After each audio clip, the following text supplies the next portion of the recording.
And we're live. We're live. When you're live, you're live. And you're always live. All I want to do is a zoom, zoom, zoom, and a boom, boom. Just shake your rump. We can't curse yet, so it is rump. That's we true. didn't say the other one. That's what they say in the song too, isn't it? Isn't it just rump?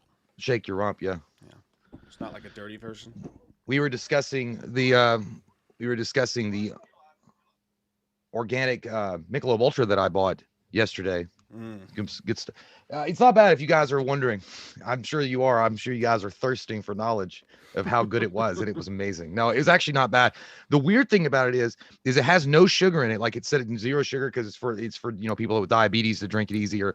But they said but it's weird. They use cane sugar, which is a part of the brewing process, which therefore it doesn't become like it's not an actual ingredient, but it's used in the brewing. That makes sense. But it's cane sugar. That's crazy. They let it. That's where the fermentation comes from.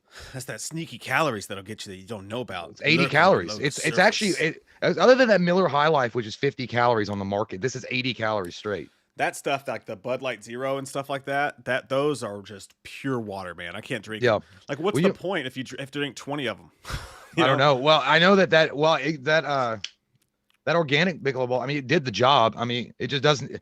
One of these reviewers put it the best. They were like, it's like drinking down, like if you went to McDonald's and they were out of everything else and you had to get their crappy Sprite. Yeah. It's like drinking their Sprite. Yeah. It's like that watered down, icy Sprite. But yeah, it's actually, but yeah, dude, overall, it's a solid 8.5. Like, and also it's got 0 carbs in it too. So they took all the carbs out. Yeah. It's like Sprite Zero. Yeah. Yeah, that's what Kate's mom drinks because not that particular kind, but she drinks those seltzers because they have no carbs in them or whatever. First super chat of the night. Hey, Ice Skate Jesus. I've never seen your name before. I like it. Says, sup guys, loving the Friday night fights, man. Can I get Jay to sing Too Close by NXT? Just as yourself. Girl, you got me too close. Got me so excited. Is that the song? I'll have to look that one up, man. I'll sing it for you. I just don't. I don't really remember the lyrics of it. I know it's like, song. Baby, no more crying. That's the only one I'm thinking of. Is that it? I think that's it. That's all that's it. I'll sing it, but I'll have to get confirmation in the chat. It's like probably some like metal song. It probably is. Scalem Shatner said he actually did say, "Is that Miller Lite or Michelob Ultra come with a feminine napkin, bro?" Yes, it does. It's actually a collector's edition. It's got like a little vagina all over it. It's pretty cool. Comes with a free tampon with everything. It's nice though. It's nice. Jonathan Mann, thanks, buddy. Says on my way to Las Vegas for the first time and my first time on a plane. Some words from Slender Man and Mike before I board. He's going to Vegas. You have fun with them slots, Chad. Have to get all sizzling sevens right across the board and walk away with you $5. And then you go over there and you have your nice, good little buffet at the restaurants nearby and make sure you look at the wonderful waterfalls as well. And don't be afraid of heights. You know why? Because you're going to be just fine, Chad. There's more accidents that happen on the freeway than up in the sky. Did you not know this? And besides that, look how Superman fly through the clouds and things like that. Nothing bad happened to him. You're going to have fun, okay? Make sure you get me a little present. A good one. Yeah, dude, honestly, that was the exact same first plane ride I took too, Jonathan. Never been on a plane before in my life, and then last year, me and the wife went to Vegas. It was my first plane flight ever, and I had to drink like 4 beers before I got on that son of a bitch because I hate heights. I'm scared to death to die in a plane crash. Yeah, it was rough, but the beer got me through. If you can do it, have you a couple of cold ones before you get on. You'll be just fine. You can do it. Put your ass into it. Yeah, you're gonna be all right. You know what? I don't. The last time I was on an airplane was when I was 12, but it was funny because that was where we went. I don't know why Vegas. my brother and I, we went to Las Vegas. Like they put us on an airplane and went to Las Vegas. So yeah, it's so long ago that. It was TWA. Like I still thought they were in business. Somebody just told me it's singular. Like I still think that AT&T. I was like, oh yeah, I have my singular phone. They're like, singular, idiot. I was like, oh yeah. I don't remember which plane we took. All I knew is the one on the way back, dude. And the one on the way up was like a big, nice one or whatever. I mean, just a normal plane. We weren't first class or anything. But the one back was like a 1996 used Ford Taurus, dude. Like it still had smoke stains in it from when people used to smoke in airplanes, and it was cramped as shit. And our seats weren't together, so I had to sit with some fat businessman. That shit sucked. A lot of bunghole.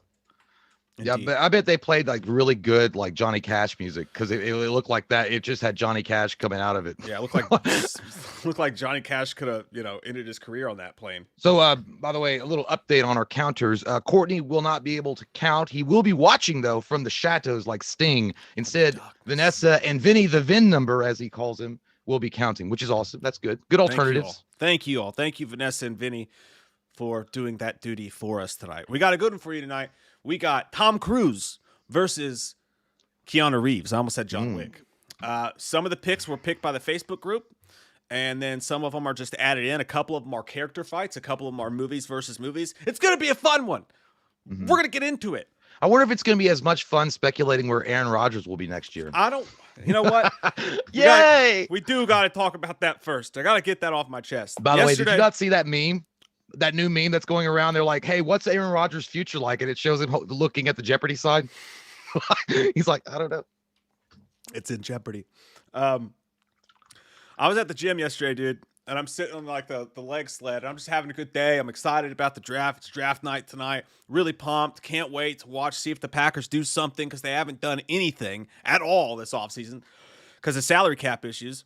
And I look up at the screen, and I see Aaron Rodgers, and I see Adam Schefter talking, and I stand up, and I go, what's this? And it says Aaron Rodgers wants out of Green Bay. And I literally just like dropped my water bottle. I thought you're acting like you had a vision of the Virgin Mary. Like I was sitting there with my legs spread on the gym machine, and I looked up and oh my Lord and Savior, Aaron Rodgers betrayed. You know what's weird? I did see on Google, dude, that somebody said, or I guess it was a rumor, or maybe it was being like thrown around and whatever, that there was a big possibility that he might have gone to Denver. The Broncos were interested in him. There's a rumor that the Broncos are have a deal in place for him that could happen. But look, here's the thing. Yeah, that's why I brought that up. Is you always remember where you are when you get bad news like that. Ruined my entire fucking day. Came home and drank in sadness last night and prayed to God that Aaron Rodgers would not get traded during the draft. He didn't.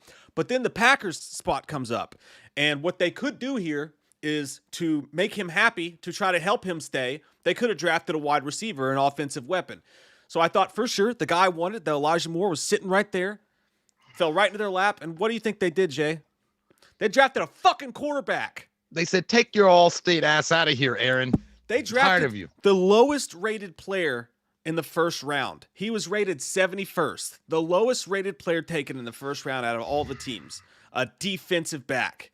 Yeah, I mean, it's kind of weird. There had to be some really bad shit going on there in the Fudge Packer arena for them to get to a point where Aaron Rodgers wants out of Green Bay, where he's got like a nice ass fat contract sitting for him. Well, he'll still have the same contract if they trade him, but the problem is, man, is that he won MVP. They drafted a quarterback. He went out and won MVP. He proved he still had it. He proved he still got a lot left in the tank. Took him to the NFC Championship, and then what do? He wants a contract extension. He wants them to. All he wants is for them to extend his contract and give him some guaranteed money, and so that he can lock down the rest of his career in Green Bay. That's what he wanted. And they said no. To the MVP of the league, they said, no, we want this rookie who's never played a fucking snap, didn't even dress in a Packers uniform last year. It's because Aaron Rodgers' unibrow makes them upset. They don't like looking at it. It's bad for sponsors. Honestly, man, there was how many seasons has he played? 8? 16. Was it 16 seasons? Mm-hmm. It's weird, dude, because they actually did you see that correlation? They said Brett Favre played 16 seasons. He played 16 and Bart Starr, and they never made it to a 17th season. So it's just bad luck on your quarterback run. I know. I went through this 16 years ago with Favre, and the organization fucked him too. I think it would be Aaron Rodgers. It would be hilarious if he goes to Minnesota. It'll complete the circle. Now I am the master. Only a master of evil, Aaron. They won't trade him inside the division, but Jesus Christ, they wouldn't trade Favre inside the division either. He had to go to the Jets for a year, and then he went to Minnesota, which could happen with Aaron Rodgers. Who knows? Maybe he goes somewhere for a couple years, then decides to go to Minnesota and just fuck him up, just like his granddad did, old Favre. You know, this isn't about Green Bay, but it's another really shitty news because I was reading an article today about and I was excited because I clicked on it and I started reading and I'm like, oh, this is some good fucking news, and I was like, this is awesome, until I read it was from We Got This Covered. I'm like, son of a bitch. I got fooled again. It was by Dwayne The Rock Johnson may have some pull to fight for Restore the Snyderverse, and something in his contract may allow him to demand. And the fact that he had hundreds of, millions of followers or whatever on Twitter, that it would be a really bad nightmare for 20th Century Fox or for Warner Brothers not to give in to his demands. I was like, he's a fucking actor, dude. Yeah. Like, even if he were behind the scenes fighting for the Snyderverse, ultimately it's the company that's going to decide. They don't care. Like, even if it's in the contract, he already signed a multi-picture deal, which, by the way, we got shit covered because we're stupid. Pointed out, he said that he already signed a multi-picture deal, so you're already contractually obligated That's to the dumbest make shit those I've movies. ever heard. I like it when they actually do have a source and we got this covered. You know what the source is? Some dude's Patreon. Like, Yeah, they it's, never actually have any fucking sources. it's www. Trustmebro.com. The Onion. I got this from Trust the Onion. me. Oh, Jesus I got Christ. it on 4chan. I know it's real. My It's grandma on told me. 4chan. And she always is right. She's a clairvoyant. That's awful, man. I hate its guts. Mark Dorman, thanks, buddy. He says, back at the gym for the first time today. Hey, it's a great feeling, my friend. My body feels like jelly that's been slapped too many times. Here's $5 to celebrate my misery. Yeah, Hey, there dude. you go. Thanks. Congrats on getting back in there and getting on them weights. I Feels saw good. Jim today too. Oh, yeah? Yeah, Get in there Captain and- Jim Kirk. I was watching one of the son of a Star Trek bitch. reunions. Congrats, man. That's awesome, Mark. Paige says, Broncos, baby. She wants the. I mean, I don't blame you. I'd want Rodgers too. She's from the Rockies, Colorado. Do you That guys drink Aspen. in Colorado? I always imagine, dude, they probably just every like gas station just has Coors Light everywhere. Like, taste the Rocky Mountains, and They it's got probably that blue hate can. Coors Light in the Rockies. Actually, it's probably one of those things. Like, they're like, I just think it's like it's still Light. kind of a snazzy drink if you're out there like skiing and shit, and you're like, Yeah. oh, Coors Light. I just stick it in the snow and the mountains turn blue. you can't have a bad time with Coors Light. I would just want to go snowboarding or something like that and do a Michelob Ultra commercial. Because it seems like they're always snowboarding. I drink Coors Light because I need my carbs for all this. I mean, the fact stuff. that, but speak back to the Green Bay though, I think that I think they'll be all right, dude. I don't think Aaron Rodgers is going anywhere. I'm sure they'll make some kind of agreement or something. I really do not see him leaving to another team. Everybody keeps saying he's going to go host Jeopardy. It's like he's already said that with Jeopardy's hosting schedule, they film like a bunch of weeks in a row, and then they have the rest of the season off. He would be able to do that and play. It's just so stupid that they just don't give him what he fucking wants. He's the goddamn MVP. I don't know. Look, Jordan Love might be great, but I'll tell you what, we're on the cusp of the Super Bowl right now, Jay. If they flip him out now and put Jordan Love in there, we're definitely going 6-10 at best. You're just literally shitting on this season if you let him walk. I think Jeopardy would be fine. I mean, they can get Anderson Cooper with his nice hair, and he could be the next host forever. I watched Rodgers on Jeopardy. He did a hell of a job. He was a good Jeopardy host, man. It fits his personality.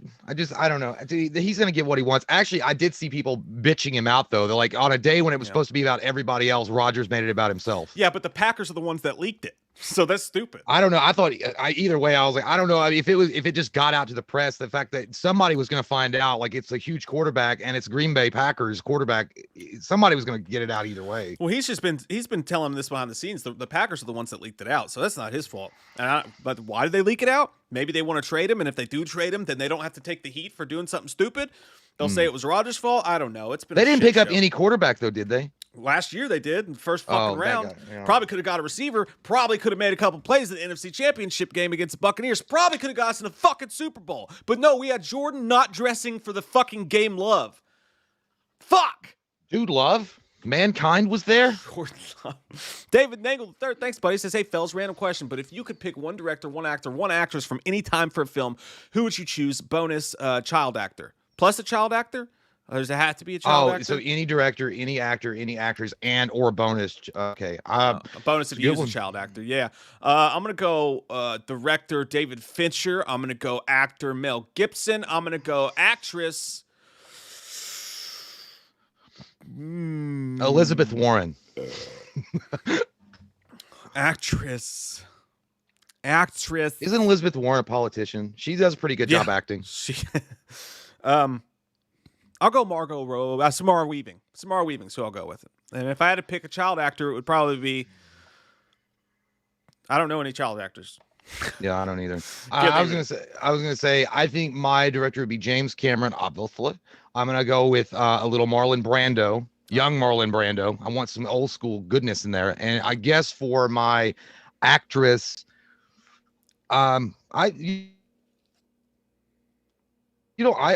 would go. I want to go with old school Sigourney Weaver. Child actor. I'd throw in young Haley Joel Osment. That young man, Haley Joel Osment. He was a great actor. He's still actually a good actor. At least nobody went with Corey Feldman. No. It's I can't bring myself to do it. Even with his great band. God, I love his Twitter. It's all and caps. his fucking like live shows that he does on the morning shows. Those are great. Those are wonderful. Dude, I can't wait to buy his album. His Twitter's a nightmare. He always posts in all caps. And during the Oscars, he was like, "This is a joke. The Wolfpack are after me again because my documentary didn't get nominated for the Oscars. Who's hiding it?"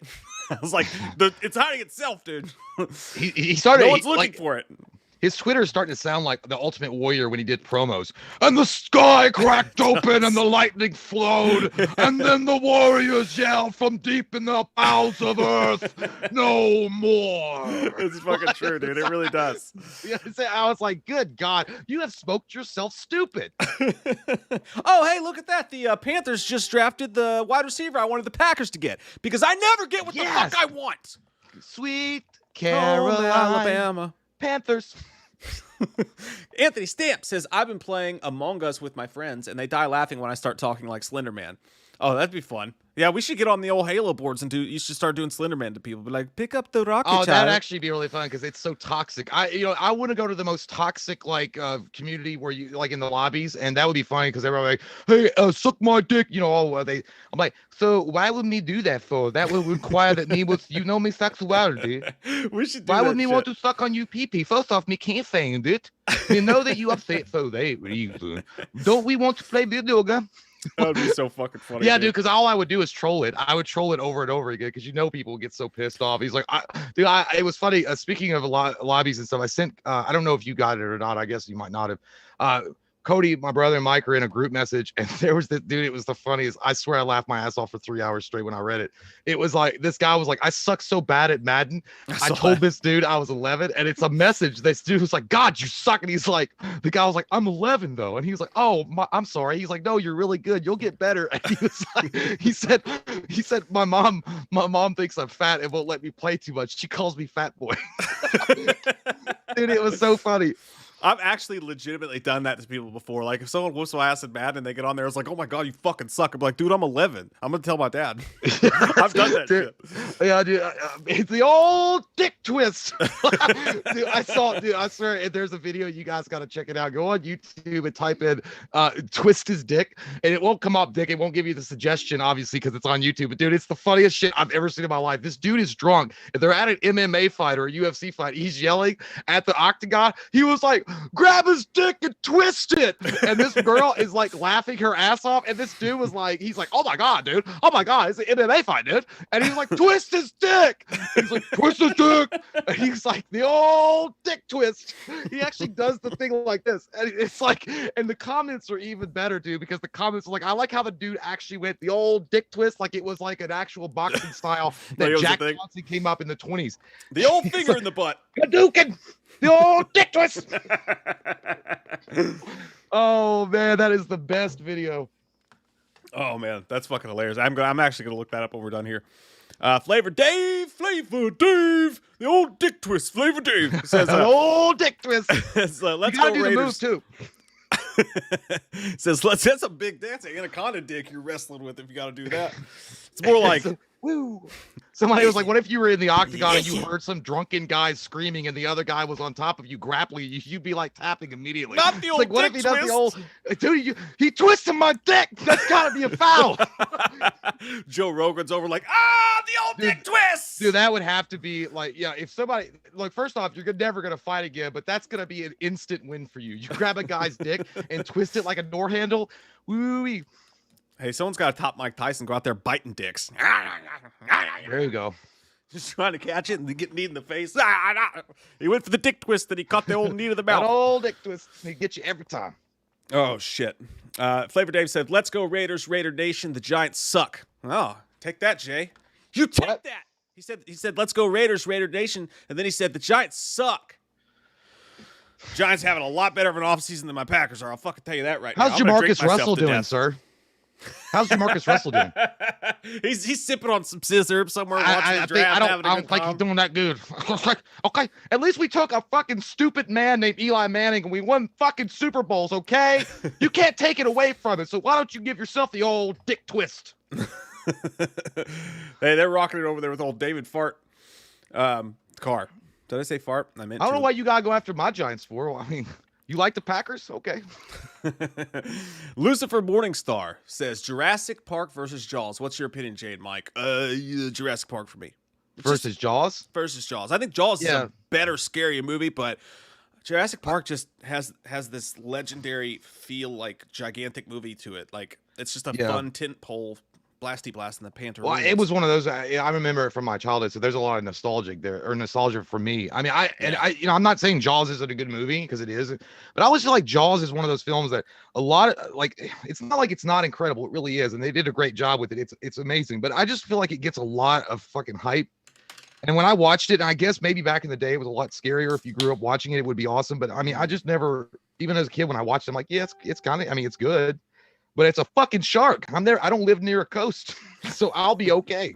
I'm scared of Michael Myers. He's a land shark. But I mean, a crazy scientist that could possibly bring back a velociraptor to bite your wiener off in the dead of night. That's possible, sir. Yeah, you never know. With those the mosquitoes and caramel mosquitoes. Those goddamn mosquitoes. I literally said Mike Myers and turned around to my TV, and it was old Mike Myers in that fucking Wayne's World commercials on the TV right now. It scared the shit out of me. It's not good. It does not look well. I can't say anything. We're gonna look like them in about 5 minutes. Gypsy Warrior, thanks, buddy. Says, was thinking how awesome a Snyder Alien or Predator movie would be. What auteur director would you like to see helm a franchise that hasn't before? What kind of director? Auteur. They're on tour. I can't even. I mean, who are they? Who are they touring with? Oh, that's a great question, dude. I would love to see. Man, that's a really fucked up question that you asked me there. I would like to see David Fincher direct Max Payne. Yeah, that would be dope as shit. That'd be all right. I don't. A director. Dude, yes. I would love to see Martin Scorsese direct The Punisher. That'd be so fucking interesting. It would be like Taxi Driver give me on that. steroids. Yeah, it would be that, and then he would do that because the Punisher takes down the mob, and he knows all about that shit. Yeah. Oh, that's a good fucking idea. You had me, but now you really fucking got me. You got me. You went. You got me. You had me. Even crazier, dude. Twisted. The old dick twist. It's gonna be in my mind forever. I gotta remember. Martin Scorsese. He didn't direct. Did he? Dick Tracy. With Warren Beatty? I'm sure he didn't. I don't know if that was him or not. I don't think that was him. Because Robert De Niro was in it. I don't know. I used to remember watching that movie when I was a kid. Dick Tracy was a good. I like Dick Tracy. Dick Tracy. That movie was fun. Well, I don't know what I think about it now. Oh, the Packers are next pick. We're gonna fucking pick a piece of shit. I'm bearing tuck to it. Anyways, I gotta stop eating like shit. Eduardo Santiago said Lomo. Jay agreed with himself before saying it. I do that sometimes. I'm like, it was a great idea. I know it. Say it. Yes. Say it. Carry the two. Yes. All right. Let's get like those people that reply to themselves in the comments. Let's get this fucking thing started so I don't have to see the Packers break my goddamn heart again. Let me pull up the thing. A dick twist is in your mind. Okay. Shooby dooby doop doop doop. Where's the thing here? Internet button. Ha! Don't vote yet. Do not vote yet. I'm just bringing it up on the screen. The first vote of the night is going to be Point Break versus Top Gun. When we say to vote, when we give the call sign, you'll press number 1 for Point Break or you'll press number 2 for Top Gun. Which is the better movie in your opinion? Only vote one time. If you vote more than once, your votes will not count. If our counters are ready, we will fucking go. Let's get in there. Call sign for this one's going to be Shaw. I don't know why, but that's what the call sign for this one's going to be. So when I say Shaw, you're going to vote number 1 for Point Break, number 2 for Top Gun. Ready? Shaw. Vote now. Vote number 1 for Point Break, number 2 for Top Gun, while we talk about what our thoughts are. Oh, we're not going to talk about dick twisting anymore on Aaron Rodgers? No. I'm going to go playing with the boys. Because, I mean, who doesn't love fucking volleyball with shirtless hot dudes from the 80s? I'm going Top Gun. Ready for it? Feel the need. The need for speed. Kick the tires and light the fires. Honestly, it's strange to me, dude. I mean, first off, it was height Tom Cruise badassery. I liked him in that. He looked badass. And I wanted aviator sunglasses and a bomber jacket after I watched that. And Val Kilmer had amazing hair. And he still looked good. And I always love that. And also, I mean, who can forget about Goose's death? It was fucking sad as shit. The motorcycle, the awesome music, the badassery of Kenny Loggins. It's just got to be Top Gun. I like Point Break, and Patrick Swayze is a dreamboat. I mean, he always will be. But it's just, for me, Top Gun. It's so strange, dude. The weirdest thing is that Top Gun was considered, I mean, I just saying it was, back in the day, it was considered a chick flick, which I never got, because they were like, oh, if you want to watch a dude flick, then you're going to watch Days of Thunder. Yeah. But it's like Top Gun is a chick flick because they have that sex scene. I was like, that makes it more of a dude flick. I mean, I know they're playing like volleyball and they're hot, you know, with their shirts off and their, you know, dog tags and everything glinting in the sun. But I only got a slight boner at that scene. I got a full boner when he was having sex with that blonde girl, and Take My Breath Away came on. Yeah, dude, I'm on the other side of the fence on this one, dude. It's Point Break for me. I like Top Gun. Top Gun's a fun movie. It's got all the 80s feels to it. Everything you just said was completely true. Tom Cruise was a sexual son of a bitch in that movie. He had that awesome short haircut. Looks good. Just really good with that haircut. But I gotta go with Point Break, man. Point Break, not just Patrick Swayze, but you had Keanu. They're teaming up. Fucking Packers took an Ohio State Buckeye. That's awesome. That's what I'm talking about. Got a new center, Josh Myers. Sorry, everybody. I got really excited. Dick twisted. He's dick twisted over there. He's dick twisted to the left and the right and all over the field. But Aaron Rodgers went to the Broncos. He's a fucking Denver man. No, I feel whenever you said that, I feel like Antonio Banderas in Desperado. I want to be like, not yet. He's like, try to stab you in the back, eh? But no, it's Point Break for me, dude. I think Point Break is funner. I think it's got better action scenes in it. I think it's got I love the idea of young Keanu being like a surfer cop and shit like that. To me, that movie's just funner than Top Gun. Top Gun, the main problem I have with Top Gun is they didn't even do anything fucking dangerous. Like the whole movie they did. was He like, rode a motorcycle and like raced an airplane. But they were like crazy. they were fucking test pilots. They weren't even like in the shit. Crazy. They got to be in the shit, man. Like Bodie was down there fucking doing crazy shit and surfing and being sexy and fucking doing cool stuff. Tom Cruise was just pretending to fly planes. It was the beginning of Green Lantern. Hey, Tom Cruise probably did fly those airplanes. That motherfucker does his own stunts. Who the fuck knows? By the way, I was going to say, but we will all agree, though, that was something that was uncool and not fun was the Point Break remake. That movie fucking sucked. Oh, I didn't even watch it. I didn't even care. I didn't even fucking watch it, bro. But yeah, I like Point Break too. I don't know what it is, man. But if I were like in the movie store at the time on Saturday evening, I don't know why I would just gravitate. I think Tom Cruise was so fucking badass. You know who he reminded me of? He reminded me of Albert Wesker in the old video games. There was like Albert Wesker, and he did the fuck. I liked his hair, dude. And I feel bad. I mean, that was when Val Kilmer was hot, and not like I'm not talking. I mean, he was a good looking guy, but I mean, like he was hot. He could be dude. He'd be a great Wesker. He'd be amazing, Wesker. He goes, Iceman. He goes, Iceman. He goes, when he bites that and he's chewing his gum. I love that scene because you see his jaw muscle and it's like squeezing. I was like, fuck. I do love that. There's so much testosterone here. Now kiss him. But Point Break also, if you want to look at a horror aspect to it, Point Break had kind of a cult thing going on. Like I know there were robbers or whatever. It's also a great heist movie. But it also had this weird cult element going on with you know Bodie and everybody. I was gonna say it was hard for me to really take Point Break seriously because I mean Patrick Swayze is a super pretty boy, but then again so is Tom Cruise and technically and Val Kilmer, so you can't really say that. But it's like, you know, I like Roadhouse a lot, but the fact that I like Roadhouse, but you're telling me Patrick Swayze, like the beautiful long-haired, you know, Adonis that he is, was doing like shitty fucking high kicks like Van Damme and ripping people's throats out. Pain don't hurt. Pain don't hurt. Yeah, and also like they try to make him like the surfer version of James Bond in that movie. Like he runs on the field and Keanu Reeves. I love the football scene because Keanu Reeves used to play fucking football. It literally is Johnny Utah, the replacements dude. But he's throwing the football on the beach, and you could tell Patrick Swayze's character got fucking jealous. He's like, he's got a real arm on him. He's like, where'd you get that? He's like, I know you, All-State 72, whatever the fuck the lines were, but it was weird. Yeah, I liked it. It's just I don't know, but it's just weird to me that anybody called it a chick flick. Top Gun. That's just weird. I could kind of see it's kind of got a Magic Mike S thing to it, you know, because all the girls thought Tom Cruise. Well, I know, but I mean, it's a lot hard. I mean, I don't know. There's F-15s. They're doing, you know, aerial dog fights and shit like that. And yeah, then but they weren't like in the gym pumping iron. Instead, they were at the fucking bar singing songs to each other and shit. Yeah, she lost that love and feeling, and a group of sailors and Navy men decided to make her feel better. By the way, dude, what Tom Cruise does to her and follows her into the girls' bathroom, do not do that today. Mm-hmm.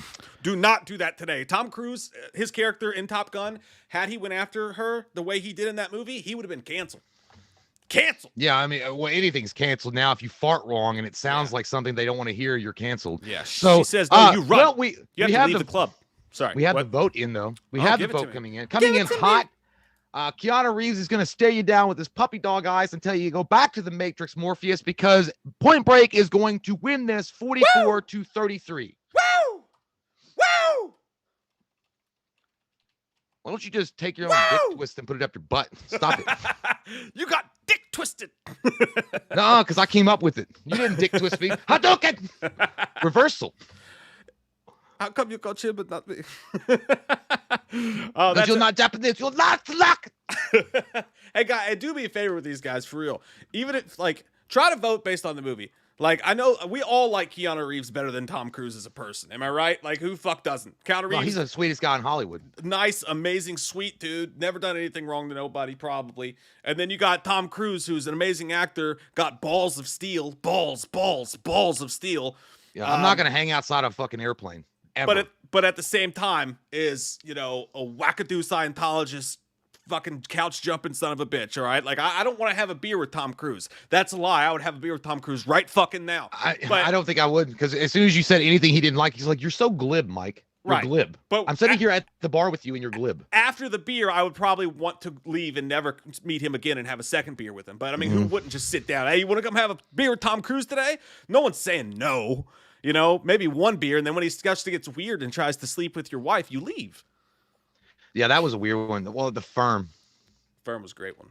It was a long movie, though. I wanted to do lawyer movies and do The Firm versus The Devil's Advocate. That's too easy. The Devil's Advocate will whoop that ass. And I don't feel like enough people have watched The Firm. You know what I mean? So I don't feel like if you guys get a chance, The Firm is a great movie, but you know, you have to give away about 25 years of your life because it takes forever to get going. It does. That is very, very true. Thank you for the super chat there, Chucky Meyer 78. And dude, I had a quarter pounder. I'm sorry for the fucking burping. I had B-dubs last night. Quarter pounder with cheese today. Yeah, onions, the whole deal. Cody Buchanan, thank you very much. Says, honestly, I don't care for Tom Cruise in his movies. That's kind of understand. If you don't care for his movies, there you go. But well, I mean, it was still a close vote. I mean, it's not like it was overwhelmingly in the odds. Good vote. Yeah, it was a solid vote. Patricia Gregory, thank you very much. She says, hey guys, y'all are the greatest. No, you're the fucking greatest. Okay, you're the greatest. This is Vinny's actually right. He's like, Tom Cruise would be like, you're being incredibly rude.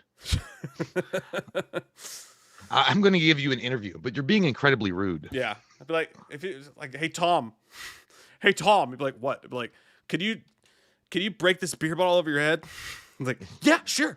He'd probably do anything you asked him to. Just to maybe. And they're like, hey, Tom, can you give me some, like, you know, any kind of like news about Top Gun 2? Be like, I'm here for a beer. And you come up to me and you act like that I know you. And you know, it's such a disaster that people like you exist in the world. How about you go over to that chair and shut the fuck up and let me have my beer. Yeah. Let me have my beer. One fucking whiskey and he turns into Lex Grossman. He's like, I would literally fuck your face. He's like, oh, you're a fine American. Now shut the fuck up. All right, on to the second vote of the evening. Now this, we got a dinger. We got a dingleberry? We got a ring-a-ding-doo bear. We got a Duncan Hines. The old Duncan Hines. The old Duncan Hines. Daily double.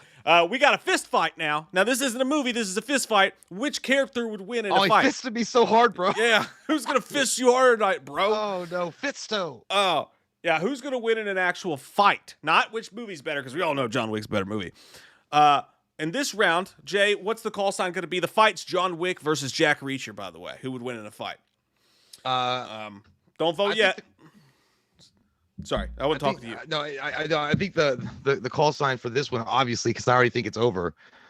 The Baba Yaga. All right, so when Jay says the Baba Yaga, who do you think would win in a fight? Vote number 1 for John Wick. Vote number 2 for Jack Reacher. Baba Yaga. Baba Yaga. Vote now. The Baba Yaga. What do you mean, Father? He was just a nobody. Because that fucking nobody is John Wick. Dude, I love that line. That line, dude, John Wick 1 was so much, like, God, there was so much coolness in that one. It's John Wick. I think John Wick would take pretty much anybody apart. I like anybody. If I'm even thinking of like throwing in, I think the one that might put a hurt on him, that would really put him to his limit, I'd say it would be like hand to hand, Jason Bourne.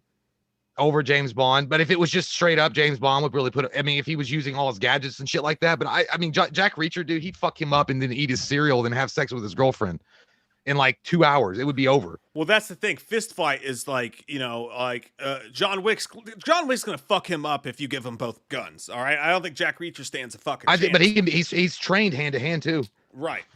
But yeah, John Wick can fuck people up hand to hand too. So honestly, like John Wick in either of those scenarios. That's what I'm saying. John Wick is like fucking Batman, dude. Like that guy knows like 117,102 times 18 fucking fight moves. He can fight with a sword. He can fight with his hands. He can fight with guns. He can fight with a green eggs and ham. He can fight with a shoe. He could fight with you. He could do whatever you want. You know what? It's funny. It was like that guy said. He's like I once saw him take a pot full of people at the bar with the fucking pencil. With a fucking pencil.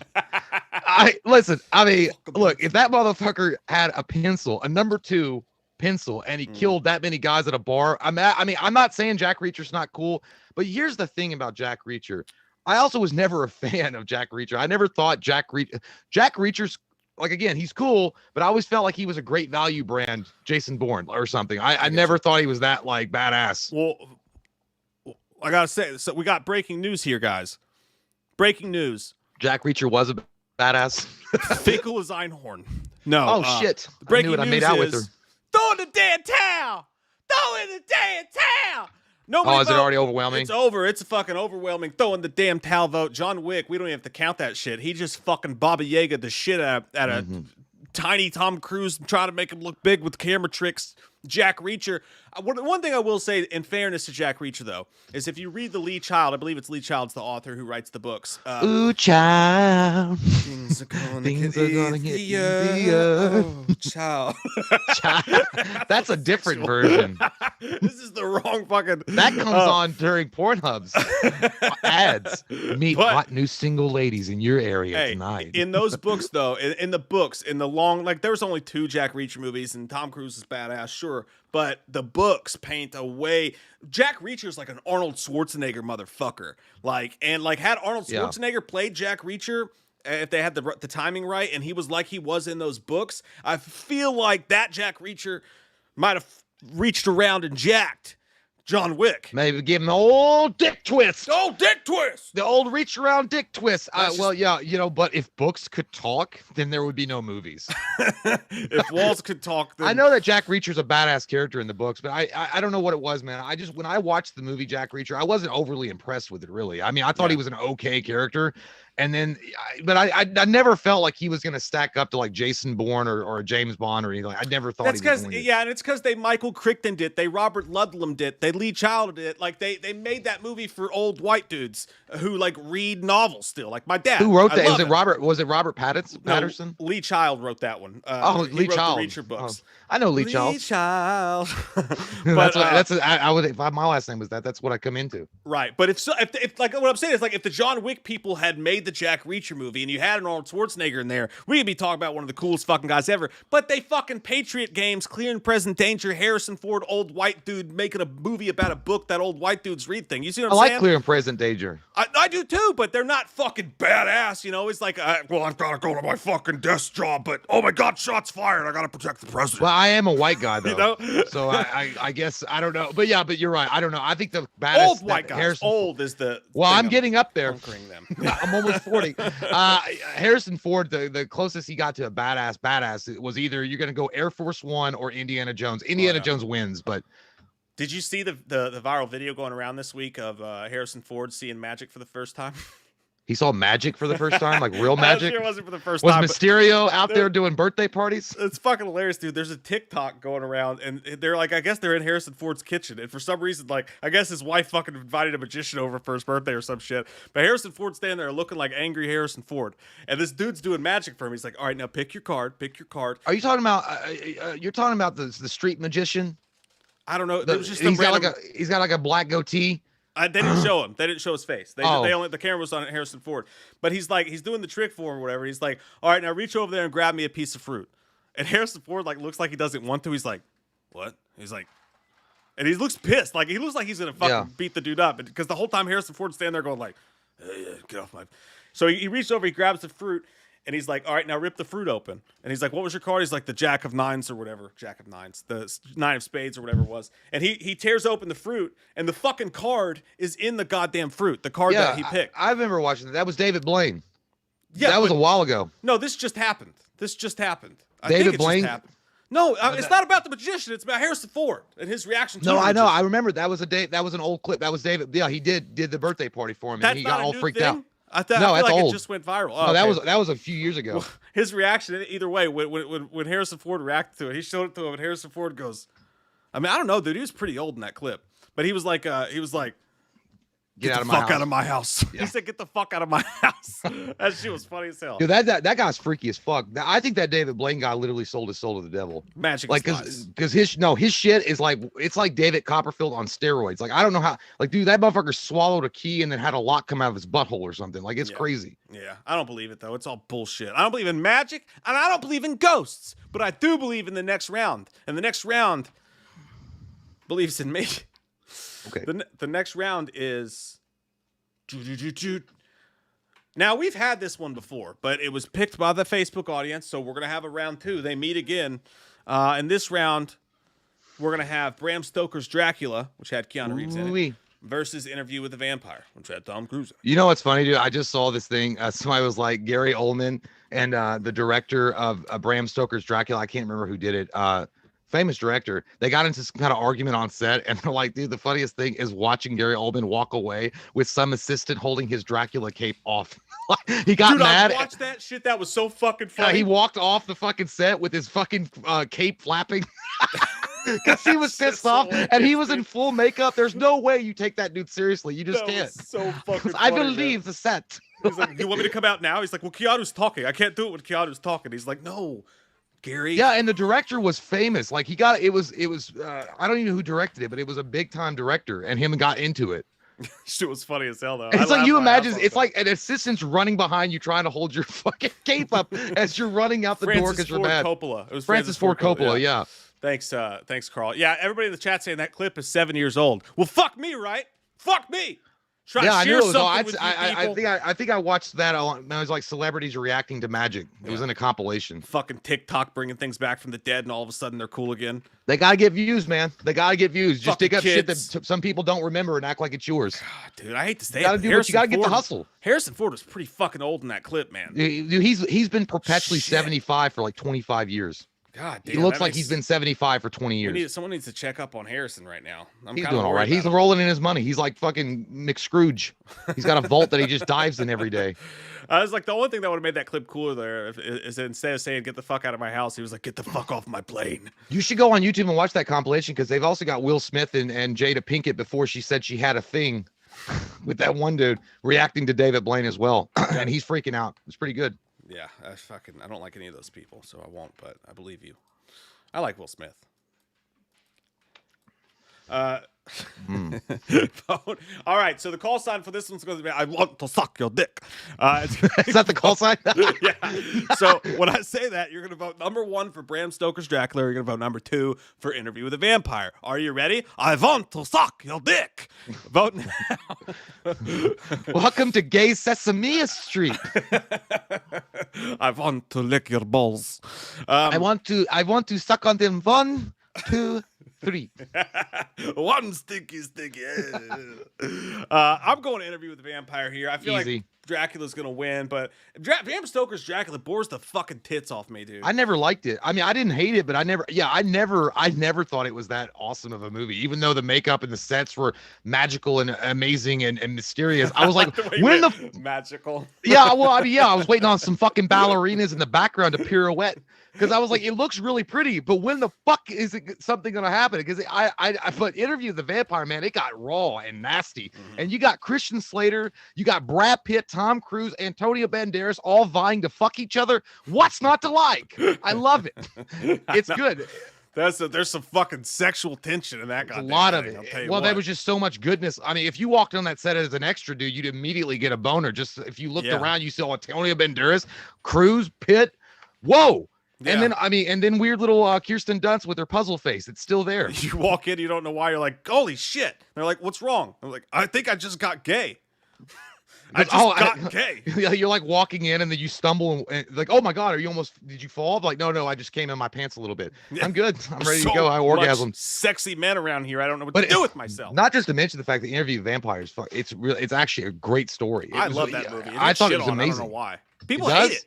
Yeah, dude, all the time. I didn't know that. Like, I think when we were doing the vampire bracket, people were like, fuck that fucking piece of shit fucking fairy tale movie. That makes no sense. I don't know. I love that fucking movie. It's dark, it's sexy, it's dramatic.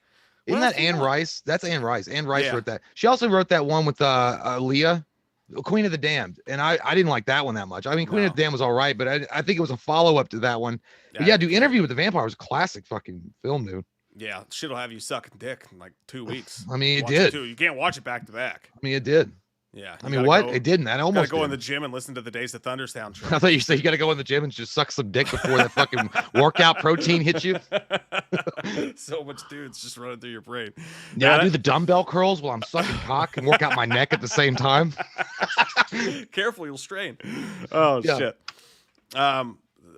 Dude said, what are the numbers for these votes? Let me show you once again. Someone in back of class not paying attention. He's just thinking about dirty things and making sex books with his mind. I think we all think of dirty things. I mean, when you think of Interview with the Vampire, you immediately think of dirty thoughts. Yeah, it literally is. But it's also a really good. By the way, they say it's a love story between Lestat and I can't remember who Brad Pitt played. But Lestat, Brad Pitt's character. Sir Lecockingham. I thought you were going to say Sergio. I was like, no, I do not think his name was Sergio. Sir Lecockingham. Sergio. It was Lestat and Sergio.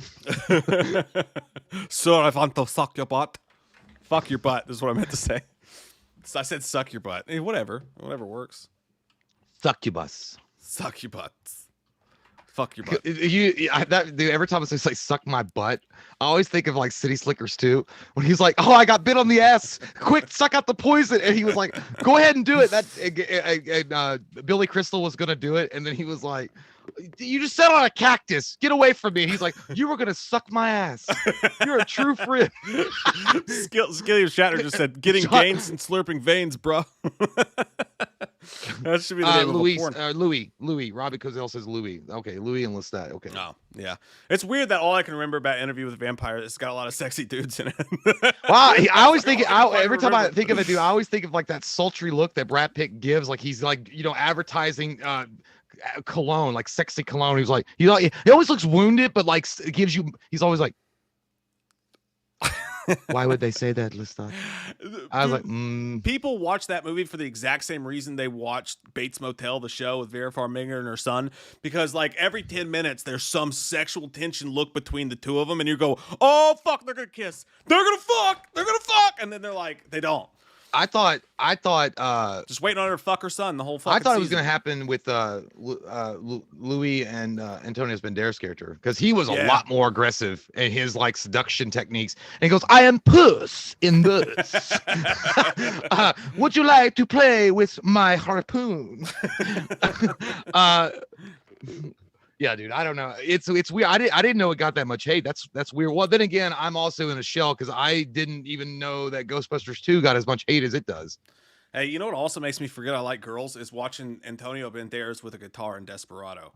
Man, when he's standing on that stage like, Los aficionados don't be locos. You know what makes me forget? I was like, when I wake up in the morning and I have a boner, thinking about all those hot dudes I saw at the gym. It's like Joaquin Phoenix and the Joker, except for it's like, all I have are gay thoughts. And Mike's like doing that weird forced laugh. He's like, ha ha ha ha ha, trying to get it all out of his mind while he's putting plus in his hair. Yeah, dude, they're Antonio Banderas, like out of that entire like the Interview with the Vampire, I put Antonio Banderas as the most like cunning and vicious. Like I think he's the most vicious because he was the one that stood by and allowed all that shit to happen on purpose. Like he wanted Louis to be his like sex like slave or whatever, or be like, I'll save your girlfriend and your daughter if you come and play with me pubic hair. And he's like, I will. He goes, not only will you be my tummy sticks buddy, but at the same time, you will say please. like Lestat was just like, he goes, I could play Mozart and you my bitch. And Christian Slater was in there, but Christian Slater just, I don't know. He was all right, but. Yeah, Bram Stoker's Dracula is really popular. People love it, but it just bored me, dude. All I can remember for that movie is Keanu Reeves being like, I say, is the castle far? That's all I ever fucking remember. Well, and dude, like I mean, honey bun fucking Gary Oldman coming out and be like, dude, I really had high hopes for that. Dracula. Yeah, they had cereal. It was a cereal commercial. Like Gary Oldman came, like he came, like he was in the hobbling. He was hobbling in the back, and he was like, "Oh, what can I do to get over the shakes of not having blood?" Count Chocula. Yeah, they missed the chance to fucking. There you go. They could have made a lot of money. They could have made a Saturday morning cartoon out of it. I really had high hopes for it, though. I remember when it was going to come out, dude. I was like, "Oh shit!" They got Lydia from Beetlejuice, and they got Keanu Reeves, and that weird-looking guy who I didn't know at the time was Gary Oldman as Dracula, and he looked scary. I was like, man, they're gonna really hit it out of the park. And then 17 hours later, nothing fucking happened. No. Except Gary Oldman sucked on some razor blood when he cuts himself. He's like, oh. He just looked like your grandma when she decided to, like, it's like, hey, grandma, go in the bathroom and try to make yourself look like Princess Leia. And then here comes fucking Gary Oldman as Dracula, just fucking looking like Mrs. Doubtfire. Fucking that's true. Hey, that's not a lie, dude. I have seen my grandmother get up in the morning before she puts her makeup on, walking around her nightrobe, and it's the same fucking thing. So we do. It's funny because while Interview with the Vampire apparently gets a lot of hate, I didn't know, but in this instance, Bram Stoker's going to have an interview with a psychologist and ask why you got your ass spanked so badly. Woo! At 22 votes to 51, Interview walks away with the Pulitzer. Fuck you, Donahue. What was the count? 22 to 51, Interview with the Vampire. Hot damn, Simon's Jim Jones, shit, right? Someone appreciates Antonio Banderas. Interview with a fucking W. Fuck Ray Gunner says, don't forget Anthony Hopkins. Was he in Bram Stoker? Who? Anthony Hopkins. Was he in Bram Stoker's? I don't know. It's got old white people in it. He's definitely there. I like Anthony Hopkins. I did too. He's fucking amazing. I would have given it more points if I had known that, but I didn't. I mean, I was still gonna pick Interview with the Vampire, but I love Anthony Hopkins. I love me some Anthony Hopkins. You know, one of his movies that I always still feel like it gets like never talked about is Hearts in Atlantis. Never watched it. Oh my God. You've got to watch it. It's one of the most philosophical, pointless movies ever, but it's still good. Like, I don't know. It's just like Anthony Hopkins is like this old man, like neighbor that you just want to tell you that things are going to be okay and that you're going to get that job that you're searching for and nothing's going to matter tomorrow when you wake up and you're a better person. I don't know. I want to hug him. It's those advices. It's like a guy that you meet at a Cracker Barrel that just gives you life's advice in 2 minutes, but they make a 2-hour movie out of it. Yeah, like sitting down in the old chairs. Hey, you can't see you can't see what I'm typing on the screen, can you? I'm seeing it now. No, Jay, I won't ever do it. If you fuck, don't tell me my business, asshole. I hope you choke on a bagel. No, Jay, I won't ever do it. Fuck you. Don't tell me my business, asshole. I hope you choke on a bagel. Well, Mike's on his period this month. Not only did Aaron Rodgers say fuck you to the Green Bay Packers, Mike ran out of tampons. I'm looking for a man named Butcher. You're looking for fucking Tampax. It's on aisle 3. You'll take quick pee break. Let these people leave those people alone, Michael. Let's get out of here. You don't have a place fast, and we've run out of funny jokes. We'll be right back, guys. When we come back from breaky time, gonna go jerk each other off in the bathroom.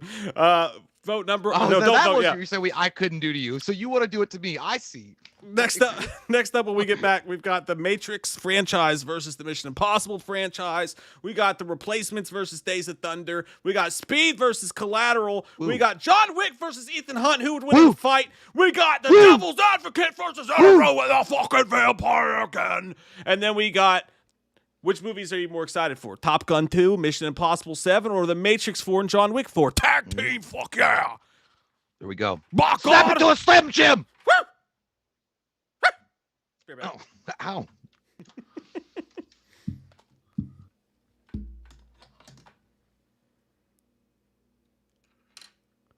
What's the button at? Fucking. Nope. Hey. Which fucking. Hey. Here. Okay, woman. Look here. Walking down the street. Cooking women. Kind of like to beat. Cooking woman. Make it nuts. Don't play the sprinklers. Cooking woman. Oh. What the hell happened here? I slept in tennis shirts. Net coffee this morning. Oh no, that's not good. I didn't even drink last night. I didn't do it. Fuck! Get up. There we go. Little cookie ones.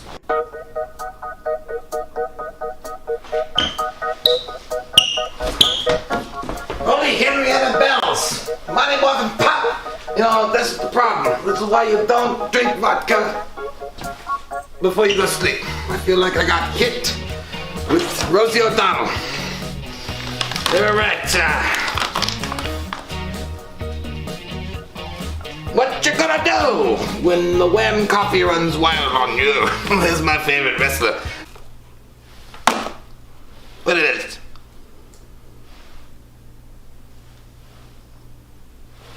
There's nothing in here. It's like looking at my bank account after Christmas. These are seeds of despair. Even though it is Guatemalan. Well, I'm out.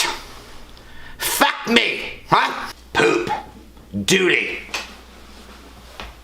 I had enough for this morning. And I'm gone. Oh, well, look at the great white asshole.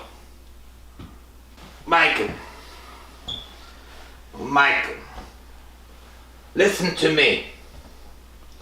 Give Dr. Loomis that last cup of coffee. I need it to get through the day. Because I hate you, and I hate everything about you, and that's the only way I can be around you. Or you're gonna turn your back on me. It's Guatemala, you son of a bitch! Not assholing. Yes. You don't do that! I'll let you have 1 hour extra on Unsolved Mysteries tonight. Maybe 2. What are you doing? What are we doing? I feel like we're trying to come out of the womb together. Stop it!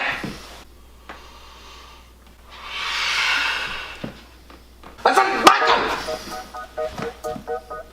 Get me the cup of coffee! Now I feel like we're part of this boy's life. With Leonardo DiCaprio and Robert De Niro. I don't care. You pick your ass with the same finger. Smell it. Oh. I don't trust you. Put it on the floor. No, put it on the floor. Again, you're acting like you're one of the T-Birds. It's not that sexy and you're not trying to drink it, you die.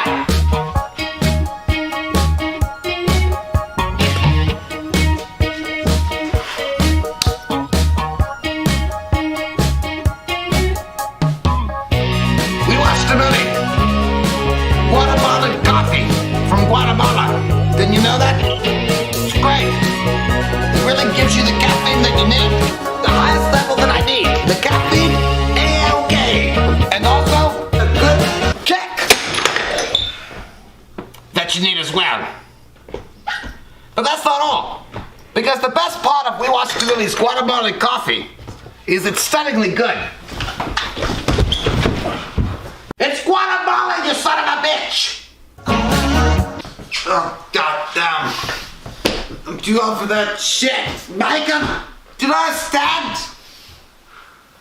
I had to stun you. Stone Cold. It's copyrighted by the WWE.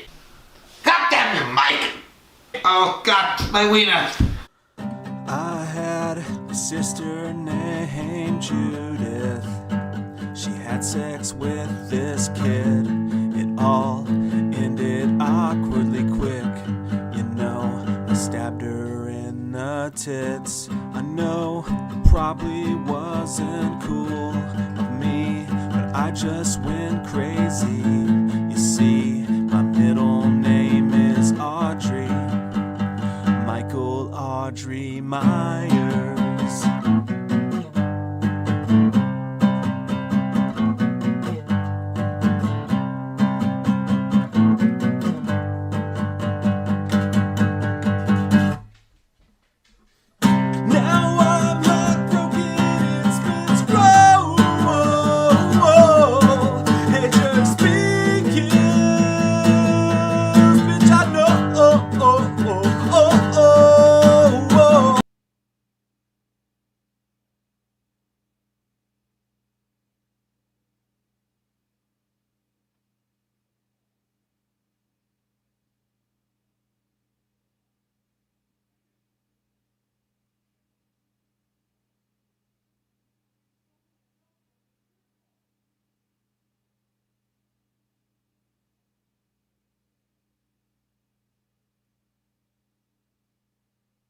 The video stopped. Oh shit.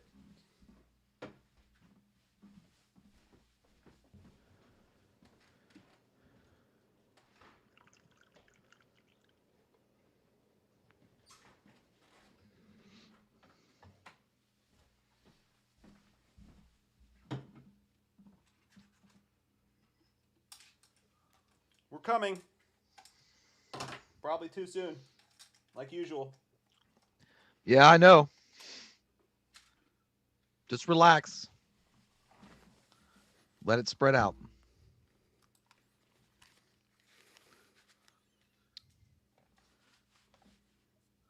We're back.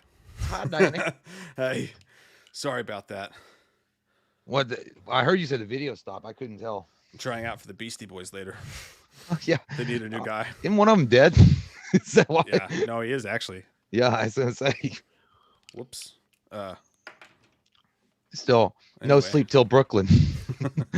Oh shit. Where were we? I think I missed the super chat. I think I missed it all. I don't know. I don't know where we were. I missed it all, and I wanted it. By the way, dude, I saw it right before we went on break. I feel like Skillum Shatner would be the best like hype man ever, dude. He was like, pee break, bro. I could just see him doing it. Like he'd have like Johnny Cage sunglasses on. He goes, pee break, bro. That makes sense. Bernardo Guzman Jr. Thank you, sir. He says, "Hi guys. Interview was seriously queer baiting." Oh yeah, because I think it's like because all the dudes in it were so hot. Green Bay GM said they are not trading Aaron Rodgers. Rodgers. Hopkins was in Jacqueline. I know that they said they're not trading Aaron Rodgers, but I don't believe a fucking line word that comes out of their goddamn mouths. Okay, I don't believe it. I hope it's true. He's leaving. No. It's time to accept that daddy's not coming home because your mother's a whore. That's it. No. Yes. That was really loud. I know. It sounded like you fucking got sucked into the Matrix. Got sucked off into the Matrix.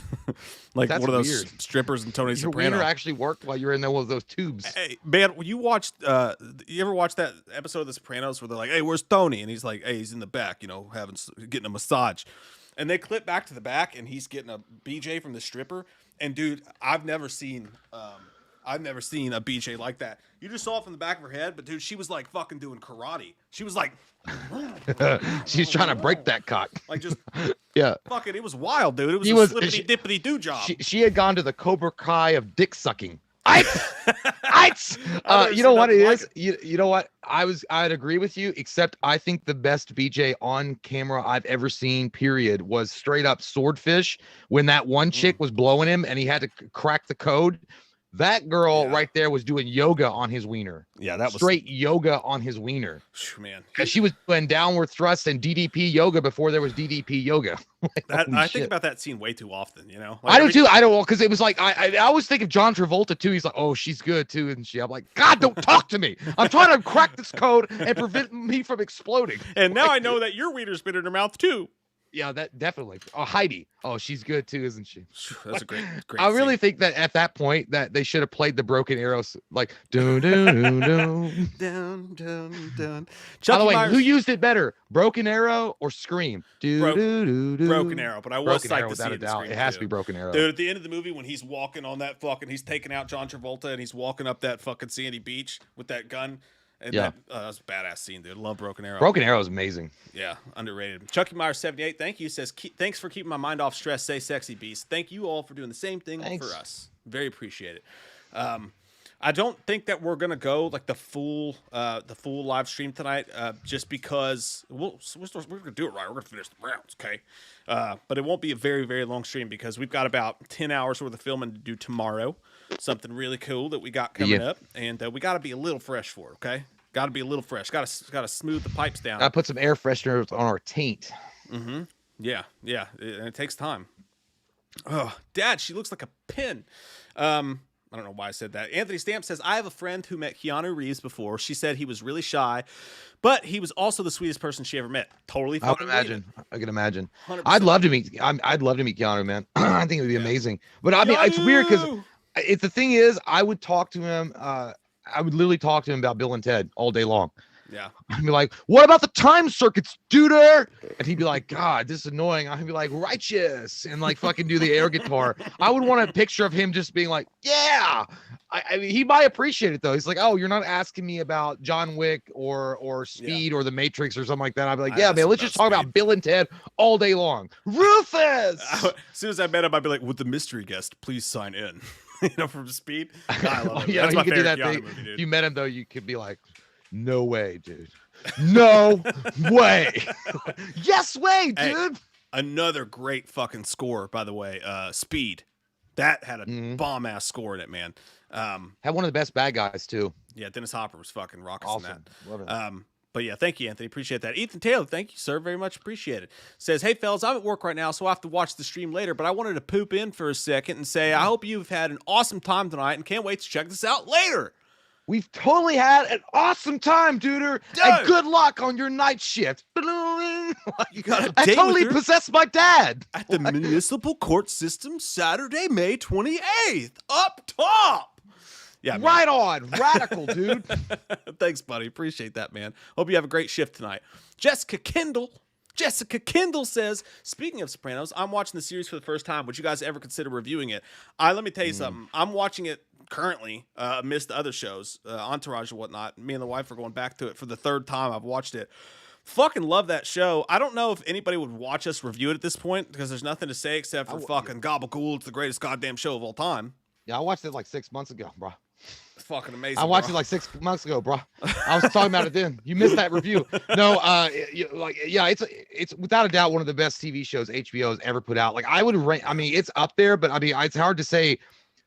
The Sopranos is godlike in its approach, but I always think of The Sopranos and I think of Oz as the pioneers of what HBO eventually became with their original programming.